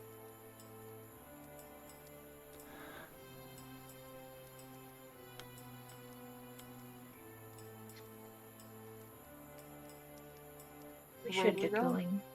Mm-hmm. Alright. Smark and Irina have their stuff packed. Y'all would like to get on the road? Yeah. Yeah, Get sure. some traveling down, maybe a fight. Okay. That Finer's gonna fight all of us. Then after that little lore dump is done, y'all make your way past her. And as Ophelia goes past, probably in the back, Dahlia is going to give her kind of like a look like, sorry. It's okay. Penny's just cranky. All right. In that case, the Vistani camp begins growing smaller in y'all's rear view. And as it does, we're going to be taking our 10-minute break for today. So I'll see y'all at the 17-minute mark.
Hello, everybody. Welcome back to Weird Ventures. We're playing Curse of Strahd. Our party has just left the Vistani camp at the Serre Pool. As they leave, those who glance behind you would see as the carts begin rolling out, the horses that were drinking from the water, leading them down the opposite path where y'all came from. The only tent left standing, seemingly Madame Ava's, as Dahlia gives a small wave to y'all and seems to fade into the dark between the trees. Y'all are once again on the road, making your way along a dirt path to wherever it is that your next location is. And, you know, y'all had prying ears previously being in the camp, but now y'all are alone, aside from Irene and Ismark, of course. So if there's anything that you wanted to talk about, you didn't want to talk about in front of all of them as y'all get on the road, this is a chance that you could potentially do it. If not, I'll just get to reading the description as y'all begin traveling. I imagine Biner is like leading the pack, and since he's super tall, he's got like real big paces. So is he like taking those big paces? It's hard for folks to catch up almost. Yeah, I'd say so. Love it. He's in full stride. He's trudging along. Balthazar's gonna call out, Viner, why are you in such a hurry? We got places to be. We gotta protect these two. And he points back to Irina and Ismark. And the more we stay out here in the open, the bigger chance they are of Strahd showing up for them. Just remember, little legs, harder to keep up. Always right on my back, Penny. Well, I can't when you're that far away, and it's hard to catch up, and you just took off without us. Anyway, Ophelia, why'd you want to know about this Argenvoss and Argenvoss Holt? I've told you guys before, I'm very curious about this, like this fortress that I came upon in the mist, where a noble-looking person said that they needed dragon fire to light the beacon. And it's something that seems clearly important. How'd you get the name? How'd you come up with the name? Or why do you know, or how do you know it's this place? I don't think I know it. I've just been asking people if they would know about a hold with like a beacon and lighting it. Dahlia was the one who said it was probably called Argenvost Hold. Oh, okay. For Corey's info, if he wants to share that, if he wants Ophelia to share that, that's up to them. Understand maybe keeping it close to the chest, considering the party's reaction. Also, Dahlia told me that that's the name of the place. That could be. So, understandably, I just wanted to know as much information about it as possible. I understand that. I just don't like the fact that she decided she wanted something of mine. But that's neither here nor there. No, Let's just keep going. I got you, Penny. I just don't know if we can trust her. She's been helpful enough at the very least. Helpful enough. Besides the Vistani that we just met, and maybe the innkeepers, also still Vistani, I can't think of anybody else that's actually been as helpful. Besides Irina and Ismark. Thanks. I forgot, I honestly just blanked that they were even there. They're behind us trailing. Yeah. Like, wait, that's not true. Oh, technically, the only people that been friendly to us is the shopkeeper. And Strahd. And Well, The shopkeeper? Strahd might say he's been friendly to us. Yeah, the Silly shopkeeper's also good. helped a little bit, I think.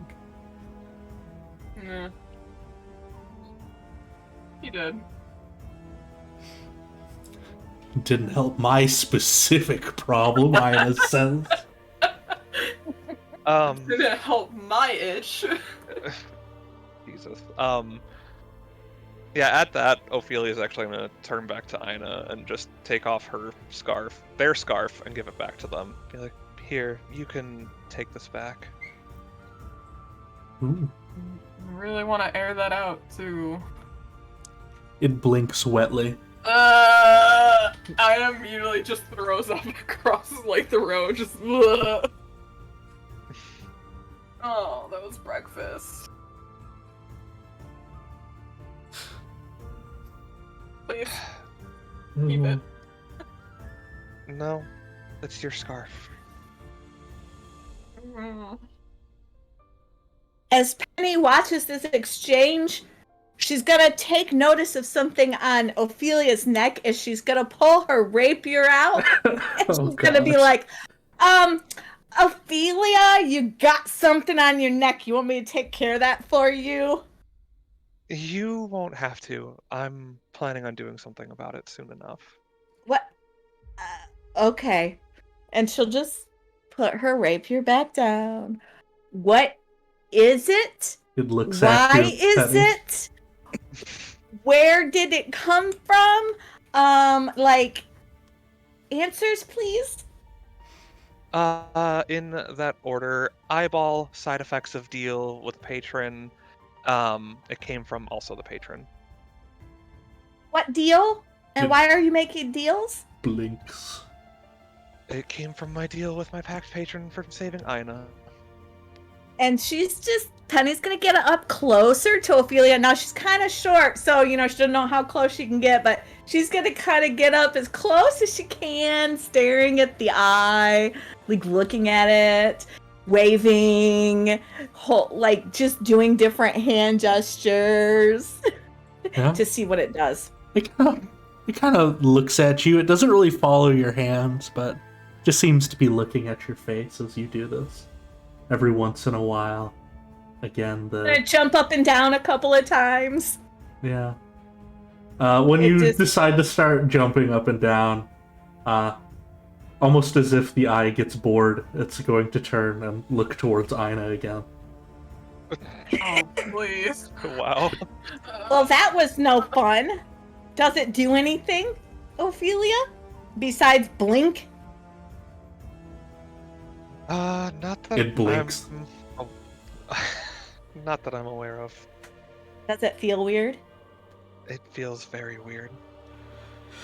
You said You sure you don't want to keep it covered up? I'm pretty sure. Okay.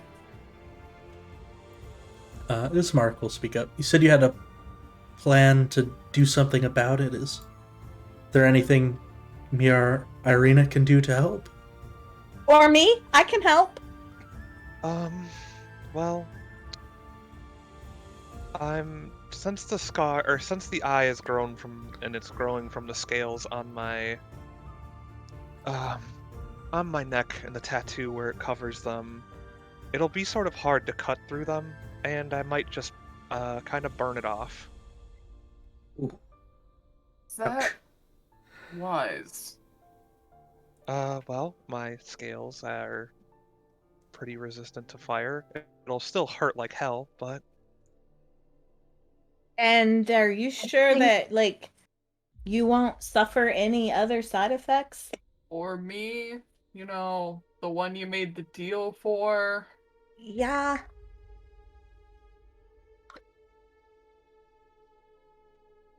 I've thought about it, but it's not like I'm severing my connection with my patron.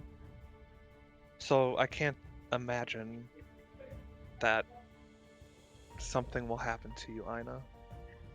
But What happens if that is your connection now?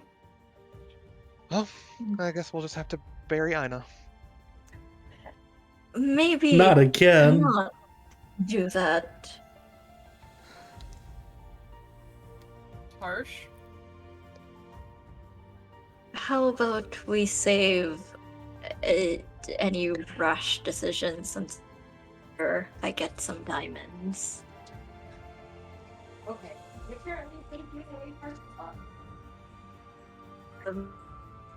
Something goes wrong, I can at least bring someone back.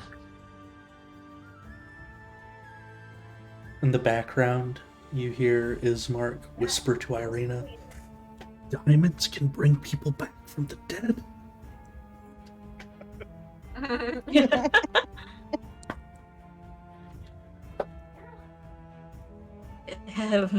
Balthazar's gonna look to Ismark. Fighting my impulses so bad. I'm sorry.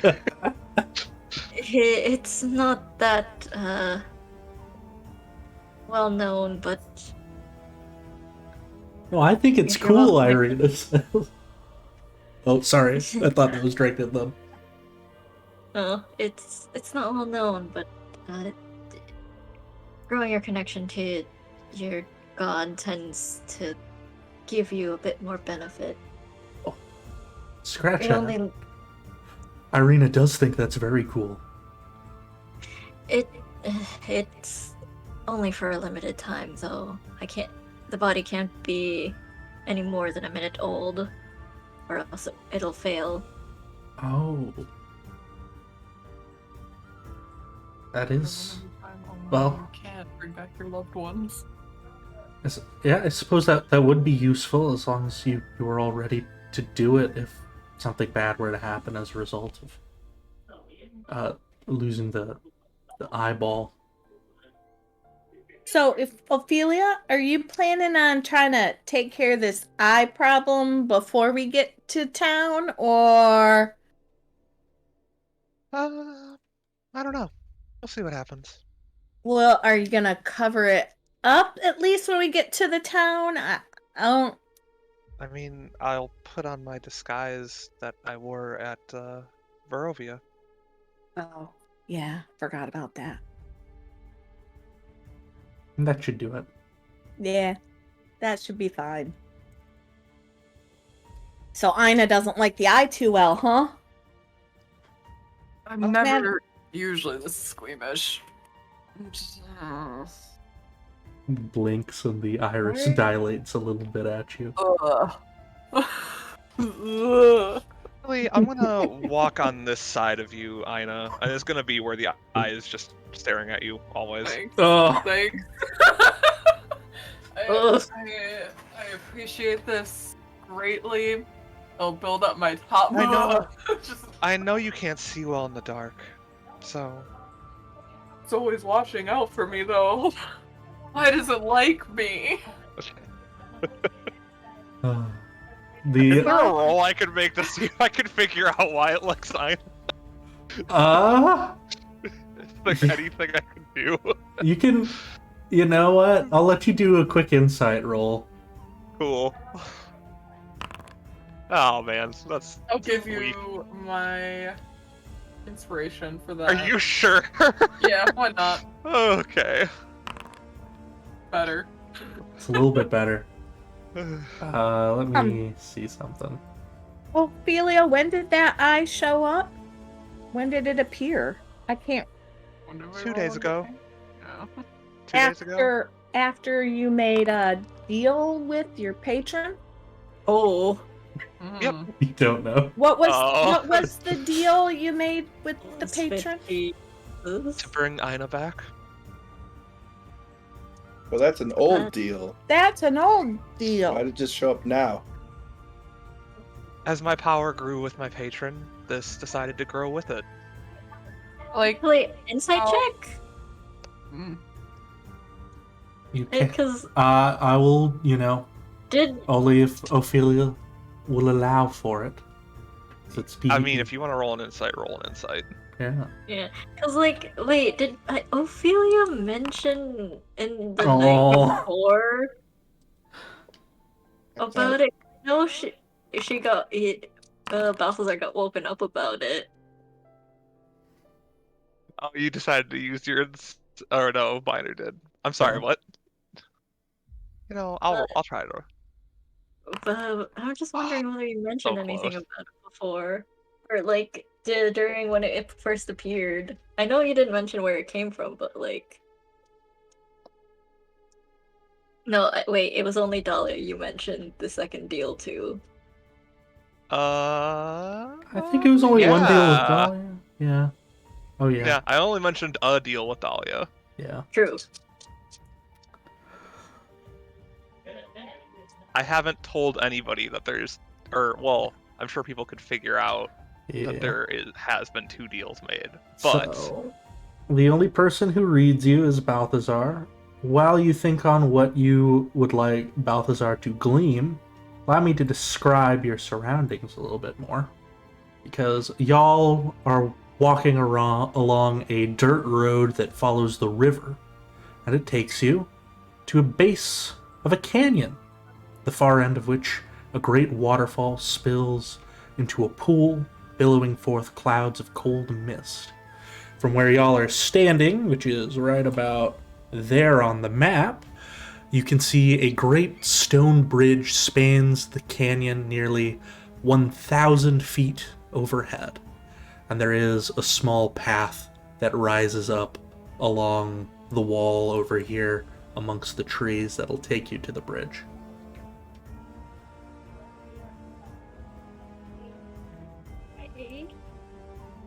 But yes, what does Balthazar see? I'm trying to think specifically Yeah. because she's being somewhat clever with her words again. A little stinker. Yes. You find something to be not quite right about it, but like what she is telling you is a truth that she believes, I guess. mm-hmm.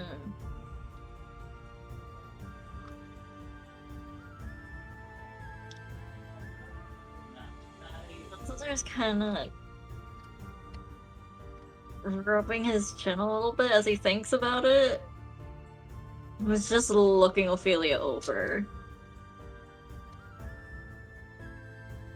Does it serve any purpose at all?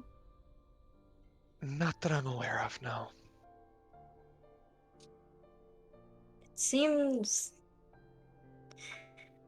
strange at the very least. The change in your eyes, I can understand. That gave you. Did Ophelia ever mention about her eyes? Yeah. Can't remember. She did. I mean, she's. I can't remember. Like, Yeah, I exactly think she told the every whole single party person. that she could see Yeah. better in the dark now. Yeah, okay. I can understand your eyes changing to better suit the improved vision, but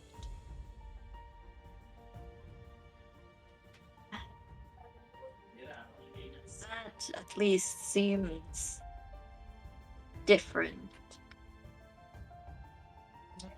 Like I said, I just don't know what it might do.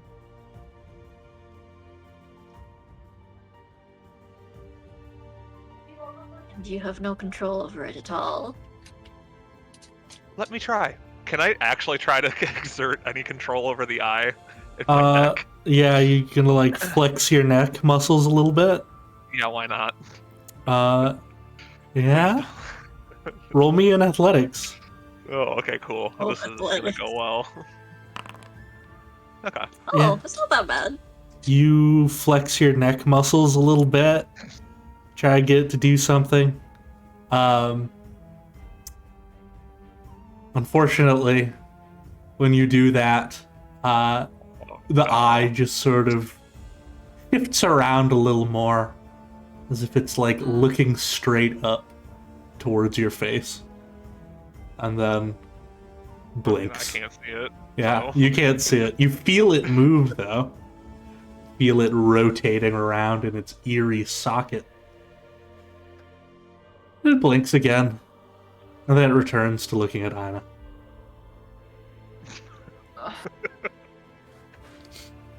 Oh.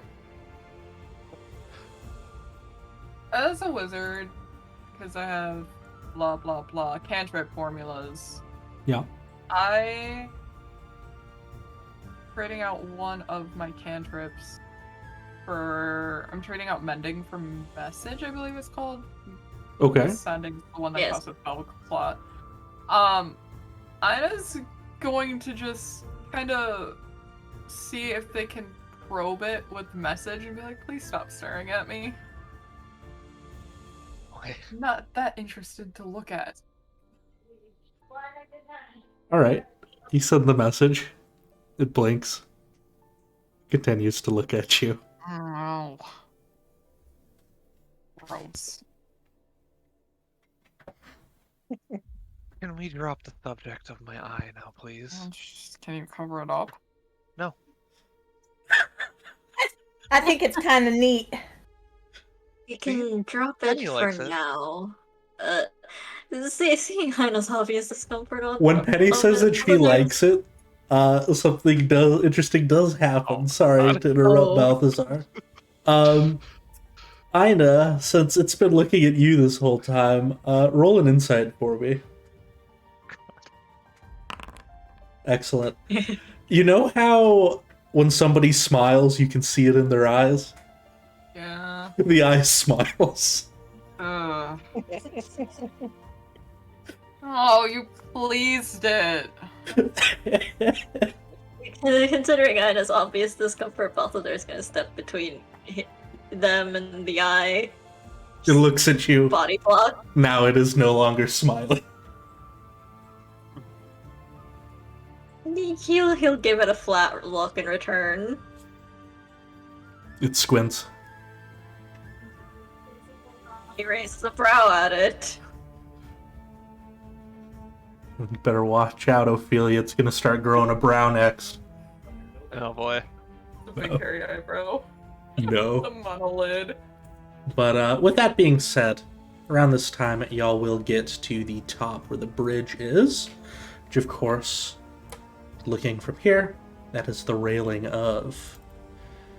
As you gaze down this bridge, 1,000 feet up above the ground, you probably would have seen Irina, a little afraid of heights, is probably staying as close to the wall as she possibly can the whole time up, but you finally get to the top.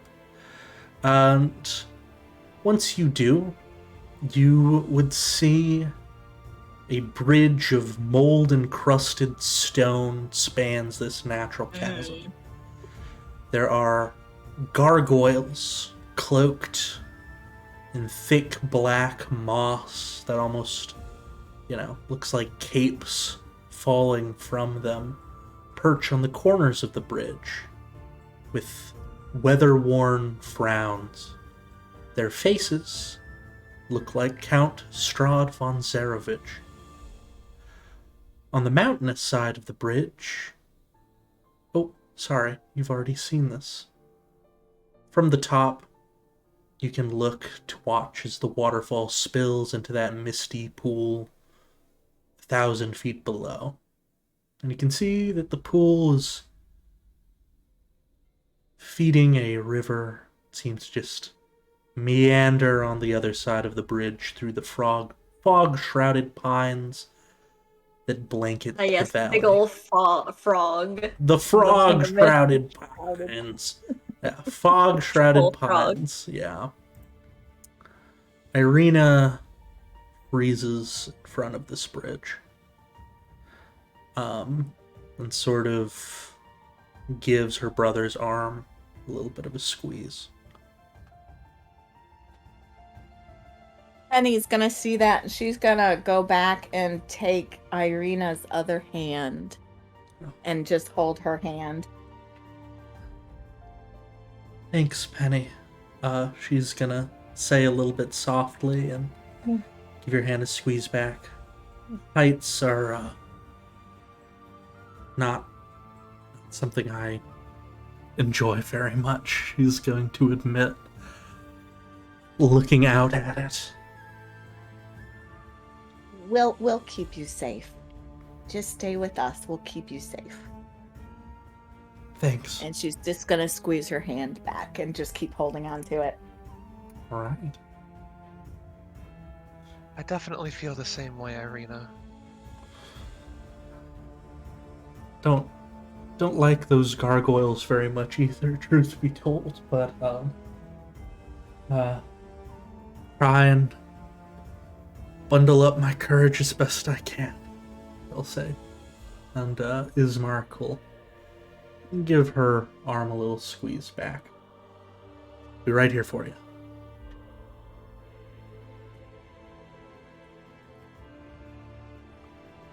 Do you approach the bridge? Sure this is the right way? Are we sure? Have to go over the bridge unless we want to try and hoof it and climb one of the cliff walls. I don't think they have the arm No. for I- that. Yeah, same here. Then I don't let's even go think- over the bridge.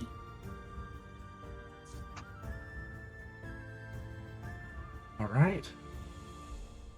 I was about to say, what's the worst a bridge can offer? I'm like, don't say that. Don't do that to Don't curse us like that. them. Irina's steps are shaky as y'all begin to cross. And when you get about halfway Oh god. through crossing this bridge, Biner, it's safe to say you're still at the front of the pack, yeah? Yep. Yeah. You would see a ghostly figure with hands resting softly on the sort of stone walls on one of the sides, glancing towards the waterfall. Her face is pale, but her auburn hair is familiar. She looks a lot like Irina. Older and tired, seemingly formed from the mist itself. She rests there. And needless to say, this does not help with Irina's trembling.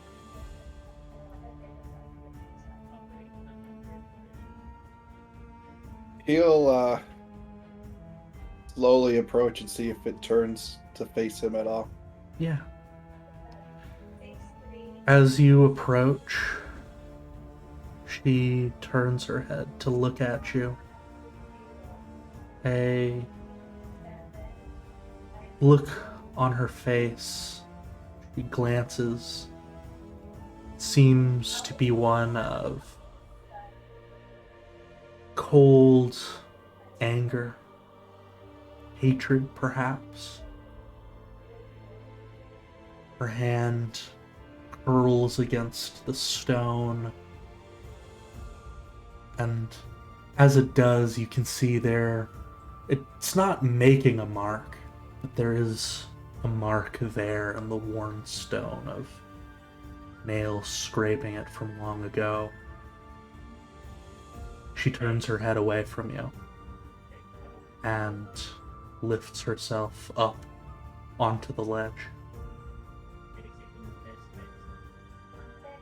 And then she drops 1,000 feet into the mists below.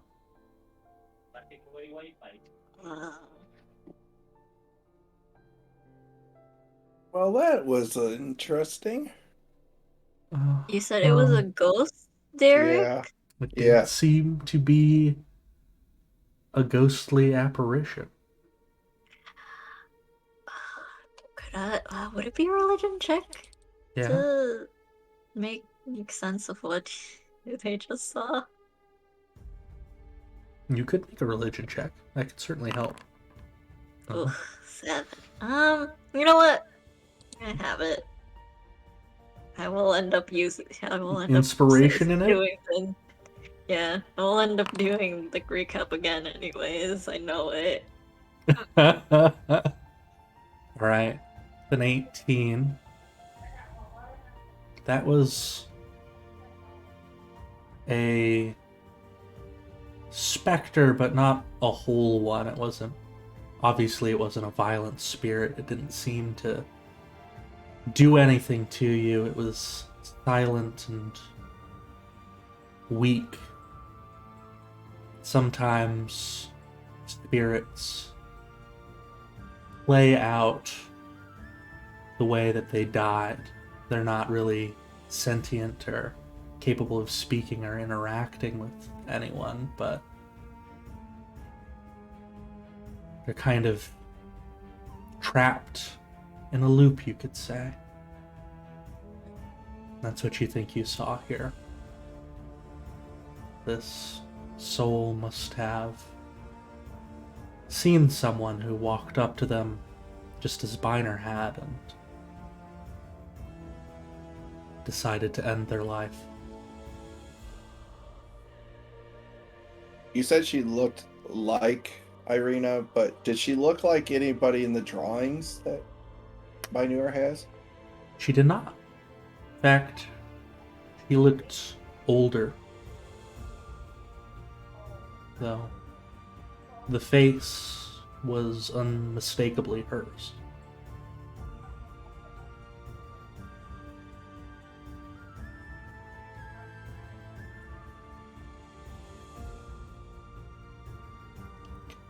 Can we get to the other side? Yeah. Yes. Let's go. Let's hurry. All right. You push through to the other side as the gargoyles on the other side look exactly the same, staring at your backs, and Irina just sort of collapses, taking deep breaths of relief, finally not being suspended 1,000 feet up. And also Over the edge of the having bridge. seen something awful. What was that? Can I peek over the edge of the bridge before we finally cross over? Yeah. Go ahead and roll me a perception if you would. You 13. With a 13, you'd be able to see there is a lot of mist, as there is in most of Barovia. The sound of quickly moving water and jagged stones jutting from it, creating little whirlpools of white rapids. 1,000 feet below.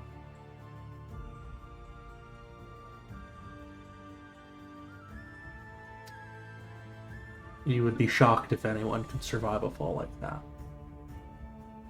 Without magic. Yeah, without magic.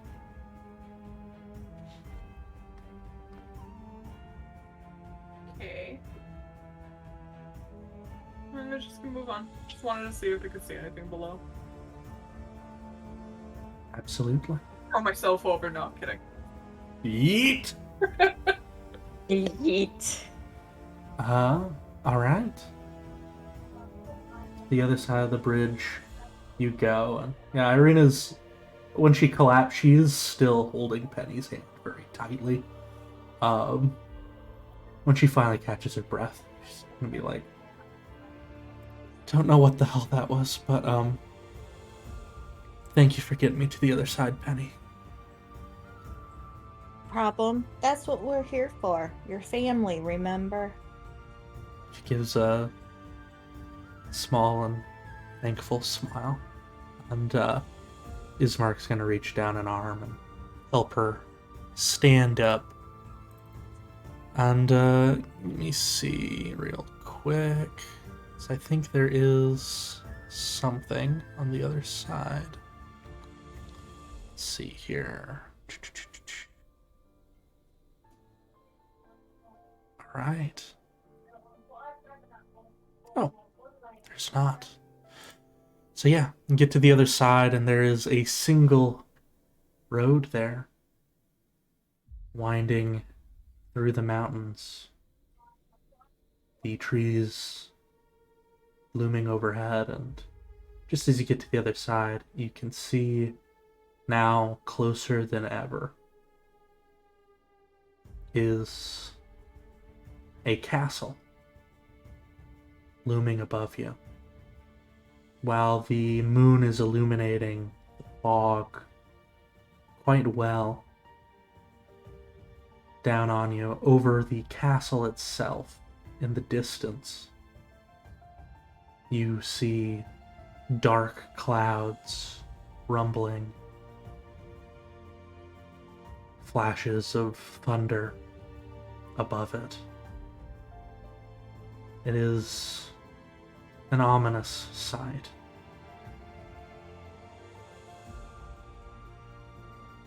Do y'all continue further down the road?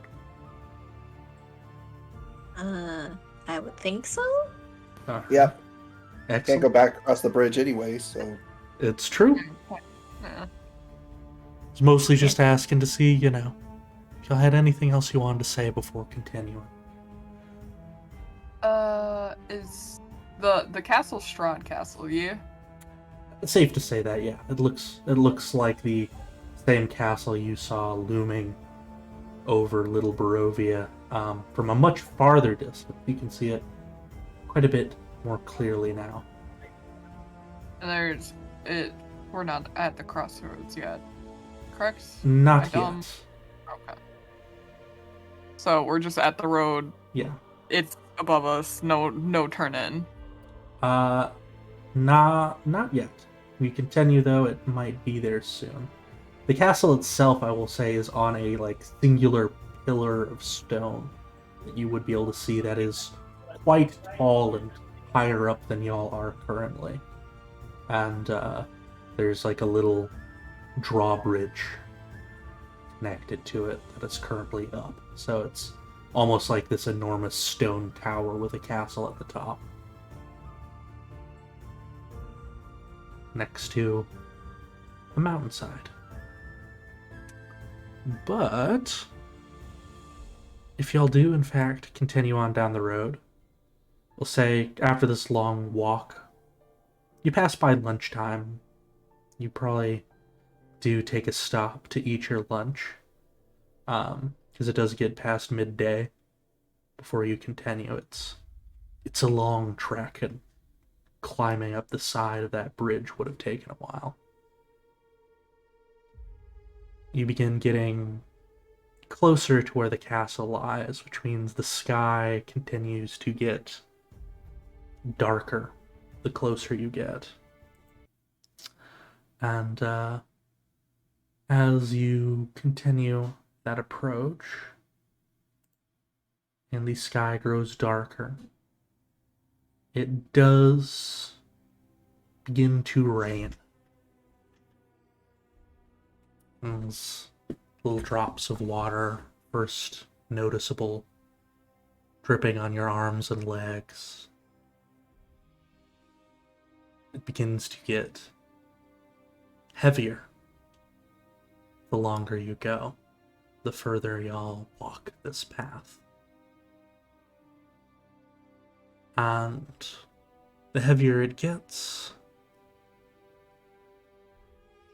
the louder the distant thunder can be heard. As the trees block your view of the castle, soon you do spot something on the road ahead. A couple of things amongst the dark and the rain. You would see, well, as I said, it is quite dark. Anyone who would like to, roll me a perception roll.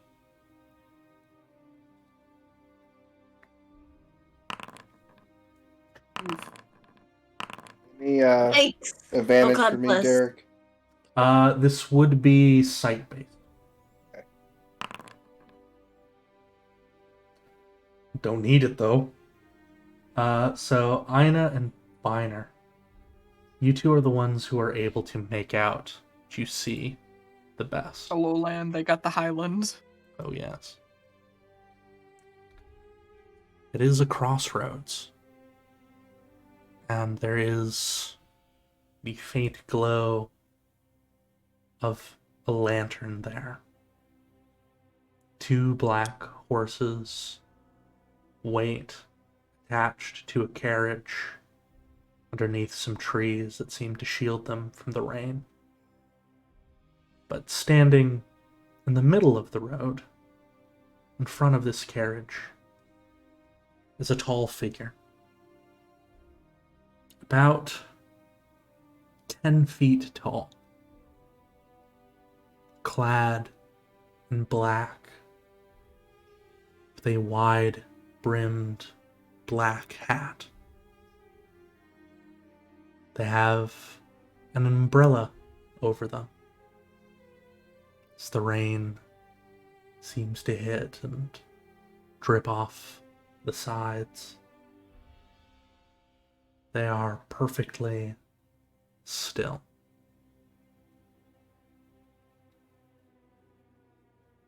As if waiting for you.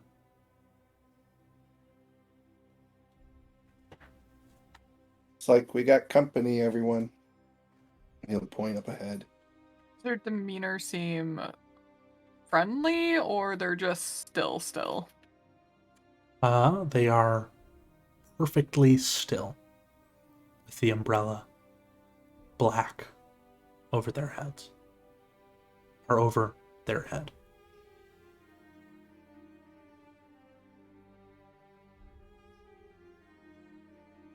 Okay. Shouldn't meet them. A single pale arm is holding it, I shall also mention. We probably shouldn't greet them with weapons. Usually gives the wrong impression. How far away are they, Derek? I would say they are probably about, the time you see them, about 200 feet away. So, y'all are far enough that you can talk amongst yourselves if you want. Okay.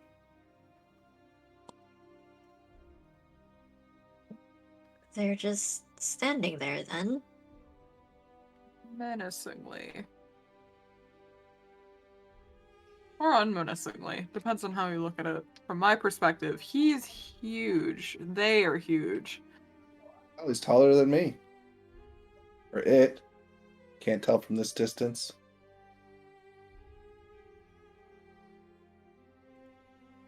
Maybe swirly?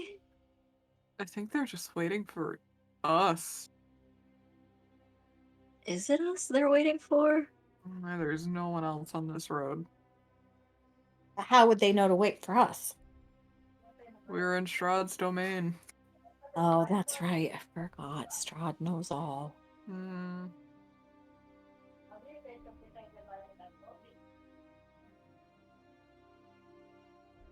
Strahd knows what you had for breakfast, Penny. Yeah. You And think you probably like what I chicken have in feet? my pockets. Yeah. What do you have in your pockets? Just some pastries. Of course. They were really good. I wanted to take as many as I could. But if you'd like one, you can have one. And I'll pull it out and hold it out to you. Rain Does is it have falling like a on it. pastry. Rain Does is it have falling on this flint? pastry.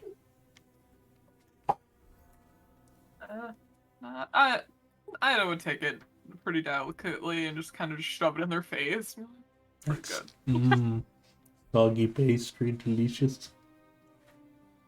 Made with love.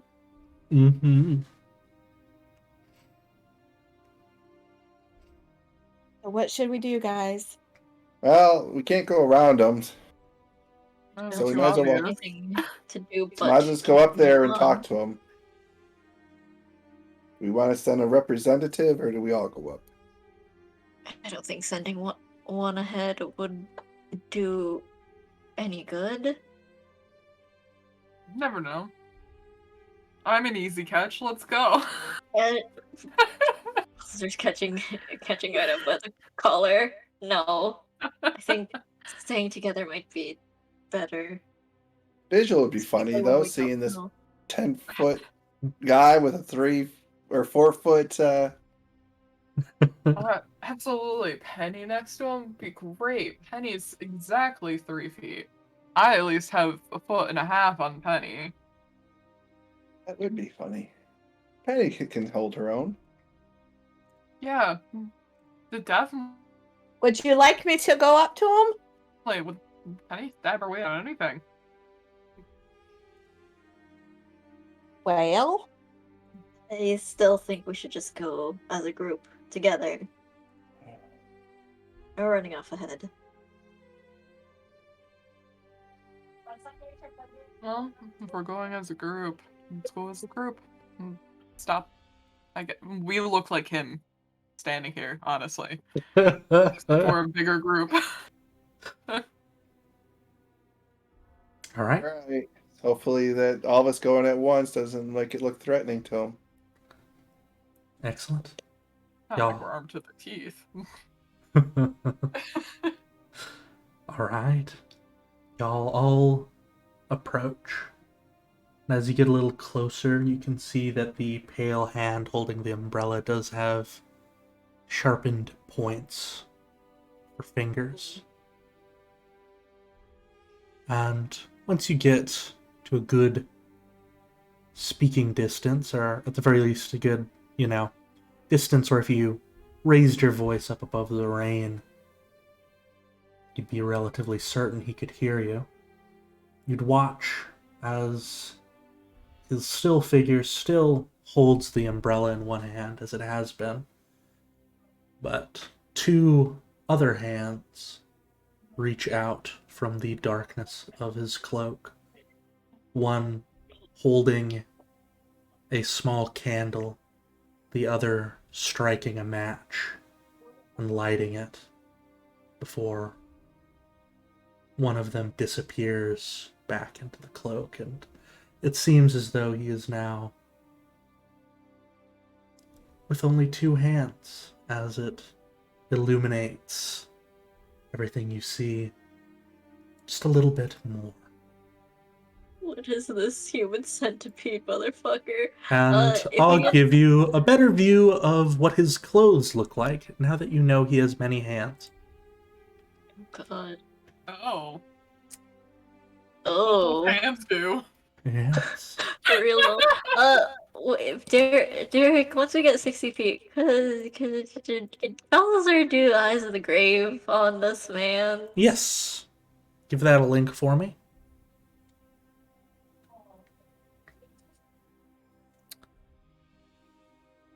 Let's see. He's not undead. Okay. And, Doesn't mean he's not dangerous. yeah. After the candle is lit, he will say,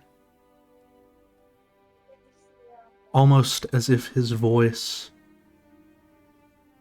pierces through the rain, as if it's unaffected by it. It rings clear in your ears, as if it was spoken from every direction at once. Hello, my name is Dr. Wolf. I'm here to take you to the castle, if you are ready for it. Wolf? Dr. Wolf?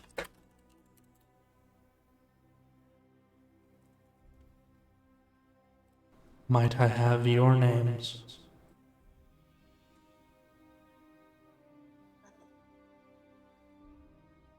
I'm just gonna learn our names. We're not doing this again. Yeah? Yeah. hey, my name is Penny. I'm Penny. That's Ainur. That's Ina. That's Ophelia. That's Balthazar. Panic. That's Irina. That's Ismark. Did I forget anyone? Oh, Porum.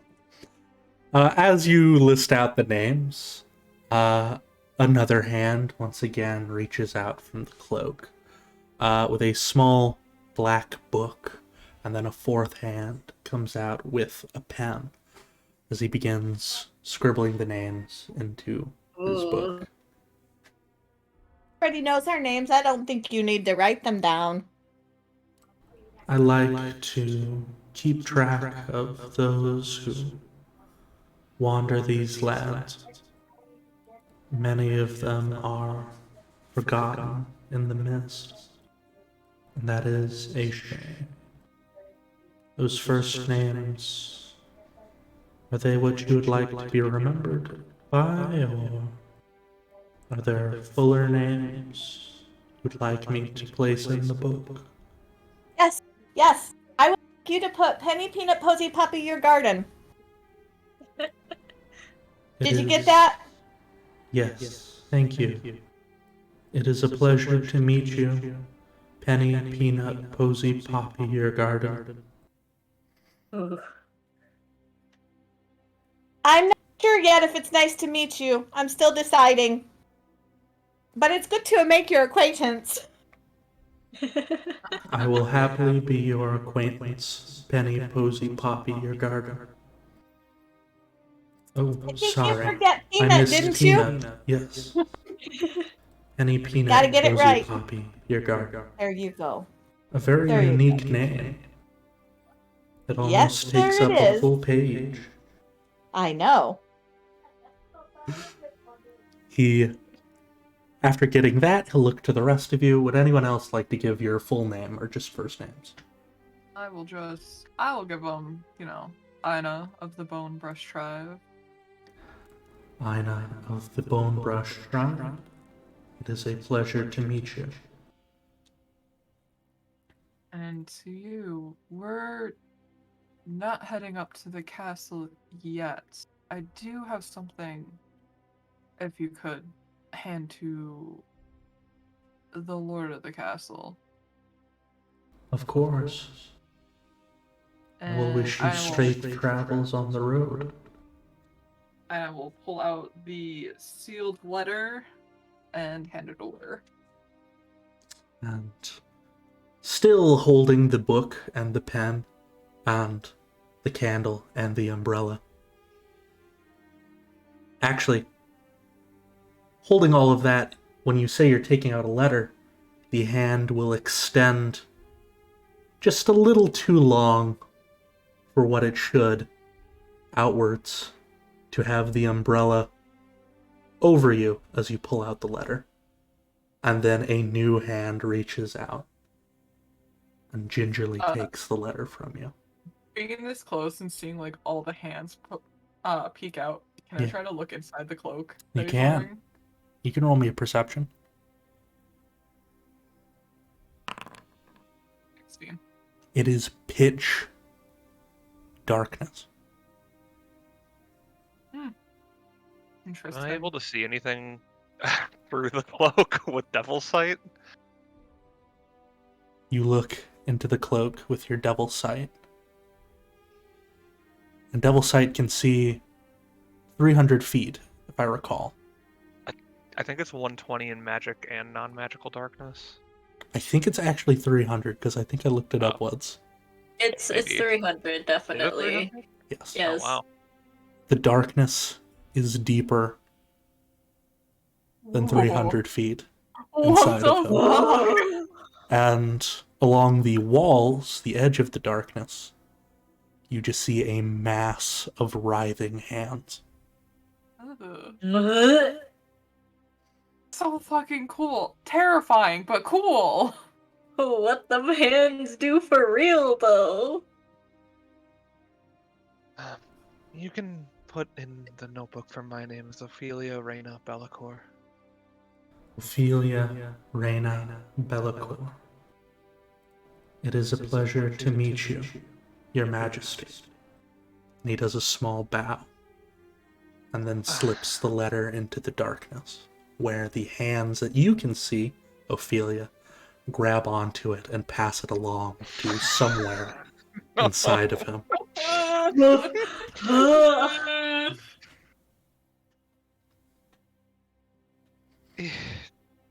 It's a pleasure to meet you as well.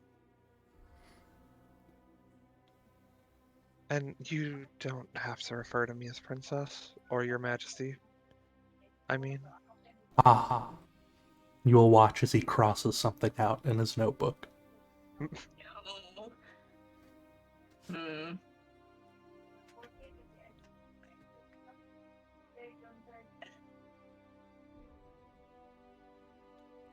If you would like to sit in the carriage for a while to get out of the rain, you are welcome to. Though I understand if you have hesitation. The road is long and cold.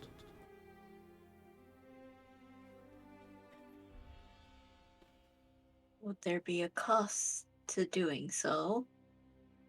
There would not. The horses will not leave until you say you are ready for your audience with the Count.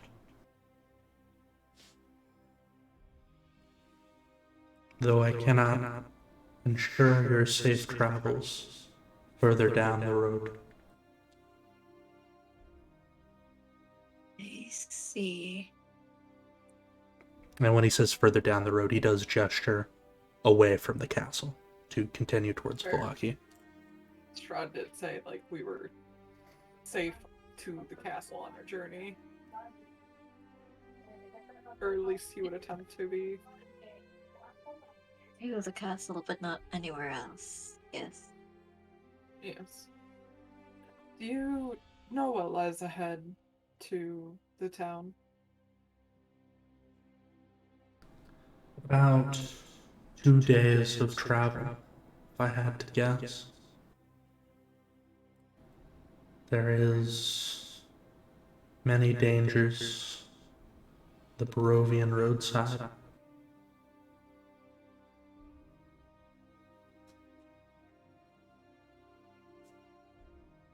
And the Count does get impatient sometimes. I would wish you the safest travel, Aina of the Bonebrush tribe.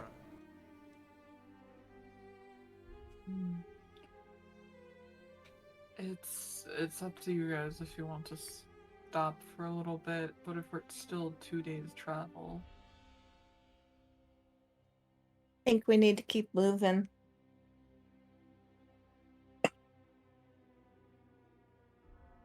Alright. I thank you for your offer to sit in the cabin. Chariot? Coach? The coach. Coach carriage. This is Aina just not knowing what it is, honestly. Mm-hmm. Yeah. It is a But- carriage. Aina Like of the the Bonebrush tribe. Mm-hmm.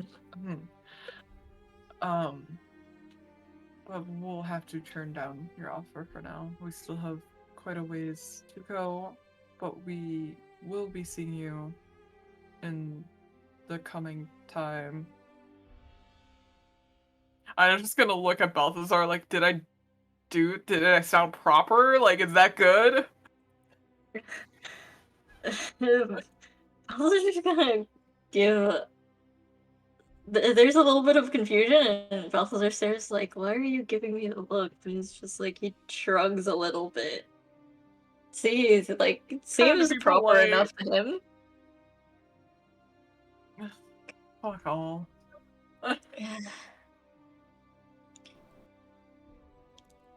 Very well. I will await your return. And once again, wish you safe travels.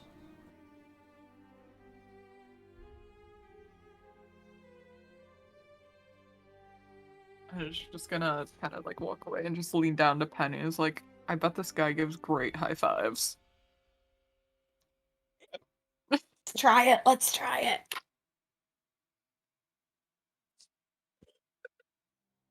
Go on. I'm gonna give him a high five. Alright, you like run up to him with like your hand up I'm for a high gonna five? run up and jump. I'm gonna run up and jump and give him a high five. Alright, you run up and jump with your hand, and he seems unsure as another hand reaches from his cloak and instead of high-fiving you, grabs you by the wrist and very gingerly sets you down. And as he holds you, Penny, his hand is extremely warm, much warmer than any human body temperature should be. As he gently lowers you to the ground, looks, you see the black void that is his face, looks towards your hand. Sorry, you were about to say something? I think, but you kind of didn't do that right. You want to try it again?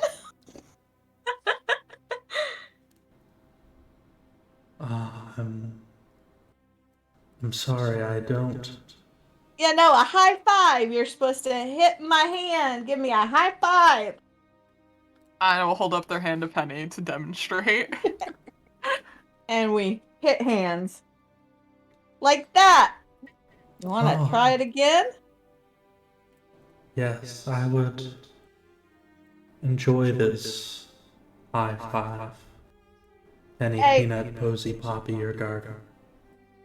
I'm going to turn around and jog back a little and then turn back around and run back towards him and jump with my hand up.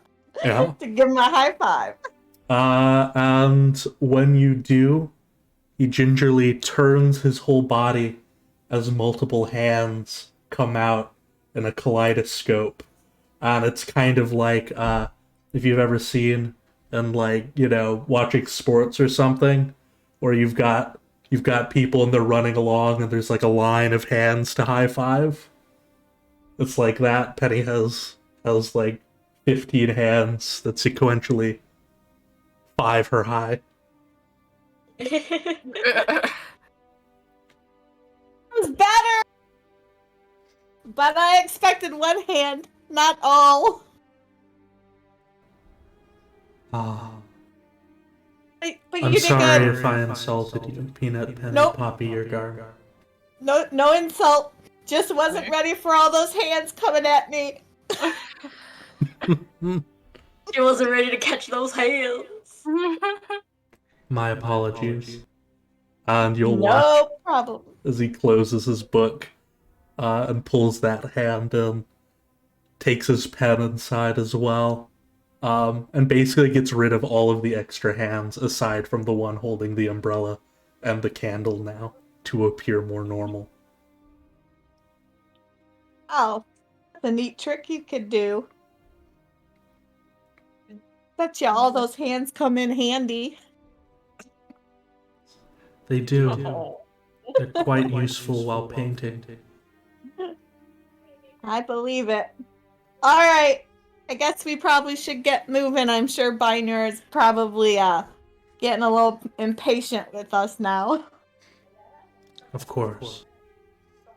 And with that, you will watch as, knowing that you're gone, to shield yourself from the rain, they will clip down their umbrella, slide it into the void of their body, and then you will watch as 8 more arms come out and they climb up onto their carriage like a spider, with one hand reaching over to open the door, and they just sort of shift the center of their body inside.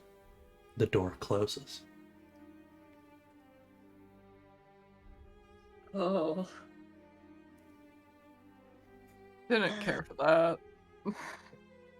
Oh, I think we should keep going. yeah. I forgot to mention for Ophelia, there are no legs. The void seems to hover. Okay. Oh, he's not walking by other hands on his where his feet should be? Only when he just did that then, where he became kind of spidery. I see. Interesting. Fascinating.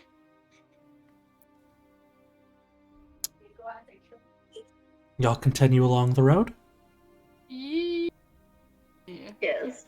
Okay. Then along the road you go. As you continue, give me just a moment. Having given your letter, declined your invitation to go to Castle Ravenloft. Let's see here. As you begin to walk away from this place, the rain does slowly stop, as does the sound of thunder from the castle. And amongst the trees surrounding you, you begin to see severed heads. Their neck stumps having ropes tied around them as they dangle like ornaments on either side of you.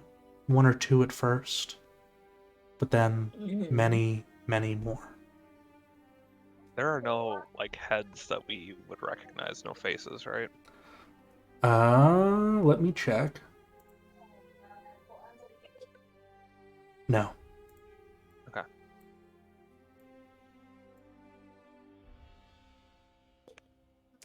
It's immediately disturbed.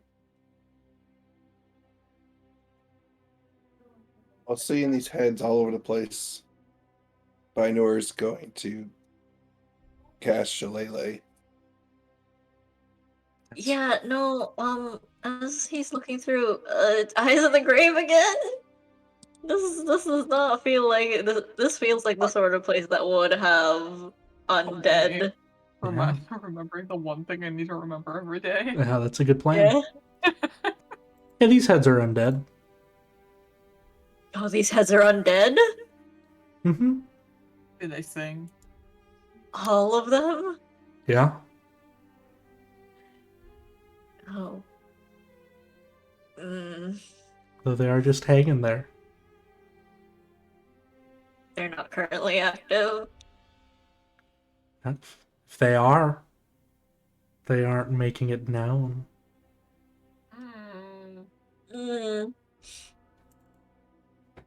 Ah, fuck. He hates having to leave so many undead around, but also, there's too many. There's a lot. He will just see all of them are undead. If you want to roll, especially because Einar, you're looking for faces. If you want to roll perception, you can. For Balthazar? No, because Einar was looking at the faces of these guys. Balthazar. Oh no. Yeah. There was. I wasn't. Thought it was Ophelia that asked. Yeah, it was Ophelia. Really? Oh my god, I'm so sorry. Ophelia, can you please roll that perception? Oh. Ooh. So what you would notice, Ophelia, looking at the faces, they aren't anyone you know. They don't all look like Barovians either, though. There's some Dragonborn. Some have big dwarven beards. There's even a Loxodon amongst them. Folks from all creeds and walks of life and places adorn these trees. Well, looks like we know what happened to some of the adventurers before us.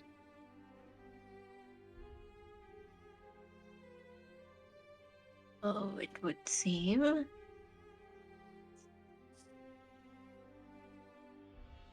you think if you kind of poked one, it would just wail, or would have a conversation? I don't know whether we should try or not with that. Balthazar, do a religion check? Yeah, you can do a religion check. He just wants to know what the fuck type of undead these are. God damn it.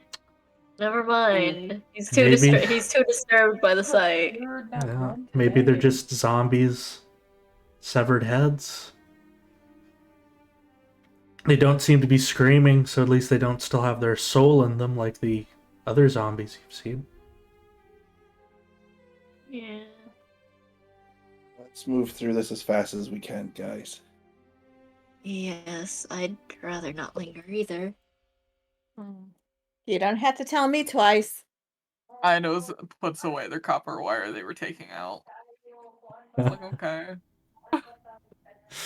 Alright. So,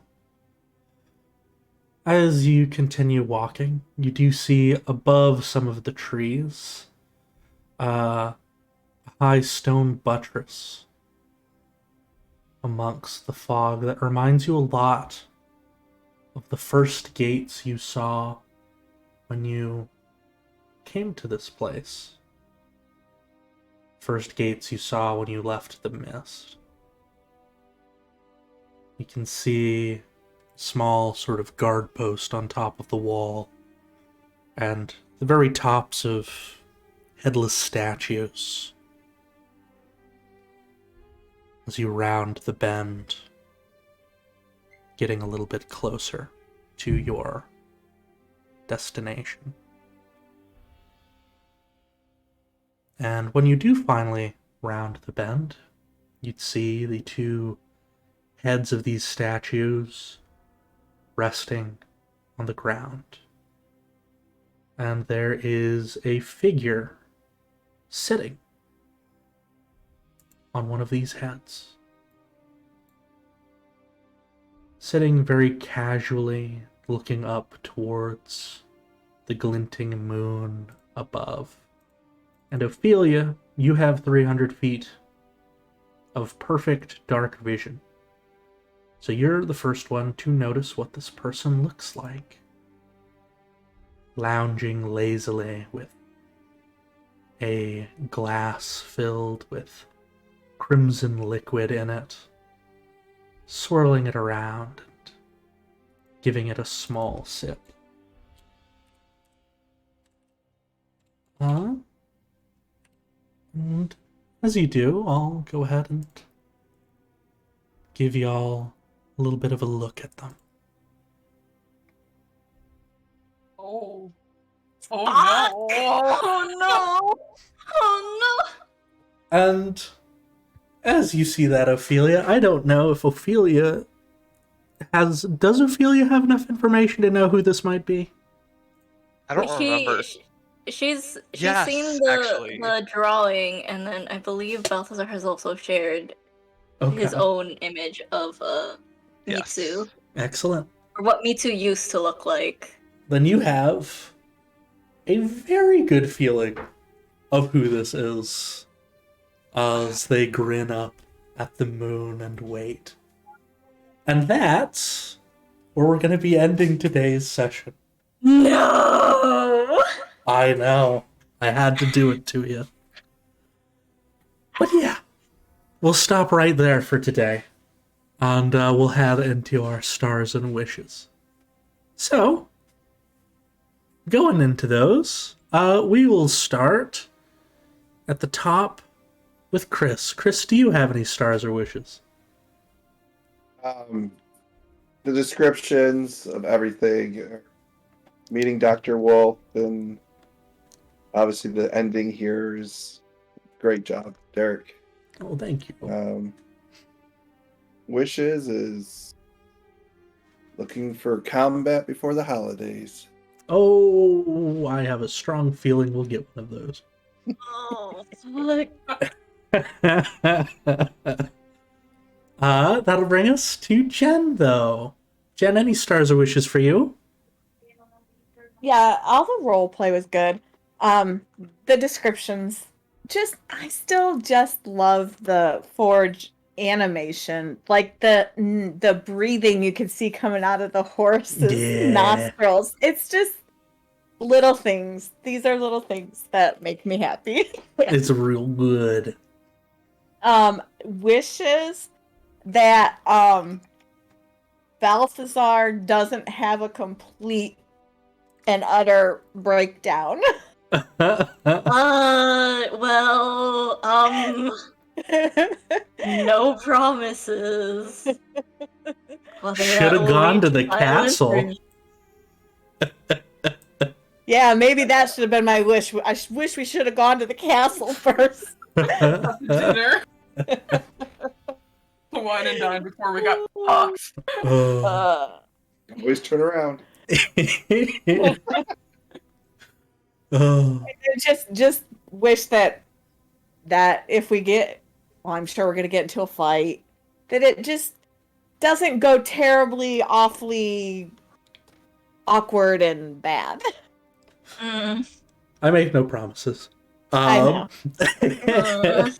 But that'll bring us to Corey. Corey, any stars or wishes for you?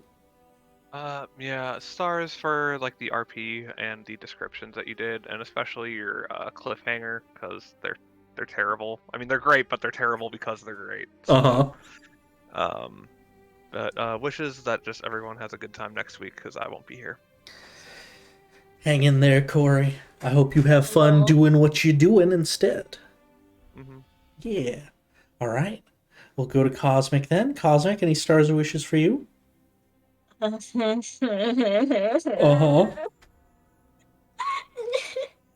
cry. My heart sank the minute you described someone was lounging there, and I was like, please don't, please no, and you do it, you gotta do it, you had to do it to me. How dare you? I did. I don't know if this count. I don't count this as an anti-star. How dare you leave it off at a cliffhanger like this? I gotta get the viewers coming back next week. I'm gonna cry. I'm gonna just. Balthazar's just gonna just disassociate for the entirety of the next session. Stars. All the RP was great. Friggin' Sassy Penny coming back. Really just fucking swinging. Oh yeah, that was good. But also just that little interaction with the hand man. Yeah, was also very good. He's got really y'all's funny. lovely names. Wishes is for you to not do this to me or to Balthazar, please. What, right after That they would got be a nice great. little braid in their hair? Come on. The day started off so good. I know. Did. It started off decent. It was a little bit shaky, but it was better than most of the days they've had to go through. And now you have to do this. That taste of happy just smacked down. That's Barovia, baby. But we'll go down to RJ now. RJ, any stars or wishes for you? My stars for today were Handyman McWolf. Oh, yes. I loved camp. Like, just trying to rush out of camp, be like, let's go, we're done here. I can tell Chris is feeling the need to fight. I'm feeling the need to fight. Like, Well, look, there's a hit perfect something. need to fight right in front of you. Yeah, he's hittable, alright. I don't know how survivable the fight's gonna be. I'm gonna. He's hittable, not survivable. There's a difference. Fair. Don't come swinging. Wish for next week would be, that we had everyone, but that's not gonna happen. It's okay. Okay. It's the December season. It always works like that, but... Verse you, December. Yeah, December is rude as fuck. But with that all being said, my stars and wishes for today, I gotta do, big star to y'all's role play, asking some good questions. Big star to the plan to cut the eyeball off. I'm excited to see how that'll go. I loved how everyone got very nervous about it. That made me chuckle. Big star, yeah, to just y'all's real good role play. and high-fiving Dr. Wolf. It wouldn't be a Dr. Wolf encounter if somebody didn't try to kind of like fuck with them like that, because it's happened every time. It's the best. Really? I love it. Yeah, everybody's done some weird shit. Though y'all's group was the one that wasn't as horny for him. Because in my two other groups, we had some monster fuckers. Those hands, what can they do? But Yeah. also, how are the other teams fucking with them? Legitimately. It's not so much I'll tell you fucking with later. him, but like Yeah, I can tell you Just- later. glomming onto him. Yeah. Mm. But wishes that y'all have a lovely combat next week and that Corey has fun doing their stuff. Cause I know you've been wanting combat for a while. It's like I know we'll get there this session, and that way we'll have a good one next week. So I hope there's a lovely combat. I hope Balthazar doesn't just break down and then it's like, hey, let's get in the carriage instead, though. We'll see how that happens. I'm very excited to see how all of that is gonna play out. But with that all being said, oh, actually, we'll see if Twitch chat has any fun stars and wishes. None from Dane today. Interesting. But we did get a star from etc. for I haven't stolen from this party. For way back with yeah, it's so good. Oh, there is a star from Dane. The delicious cliffhanger, and then Penny and Ophelia's strange dynamic. But yeah. She says y'all are a very good squad. Yeah, sorry, Dane. Oh, did I miss one of Dane's stars? Oh. But Shake my head. I know. With all of that said, thank you so much for watching, everybody, and thank you to my lovely players for a marvelous show tonight. We will be seeing y'all next week. Everybody, take it easy. Have a lovely rest of your weekend. Bye.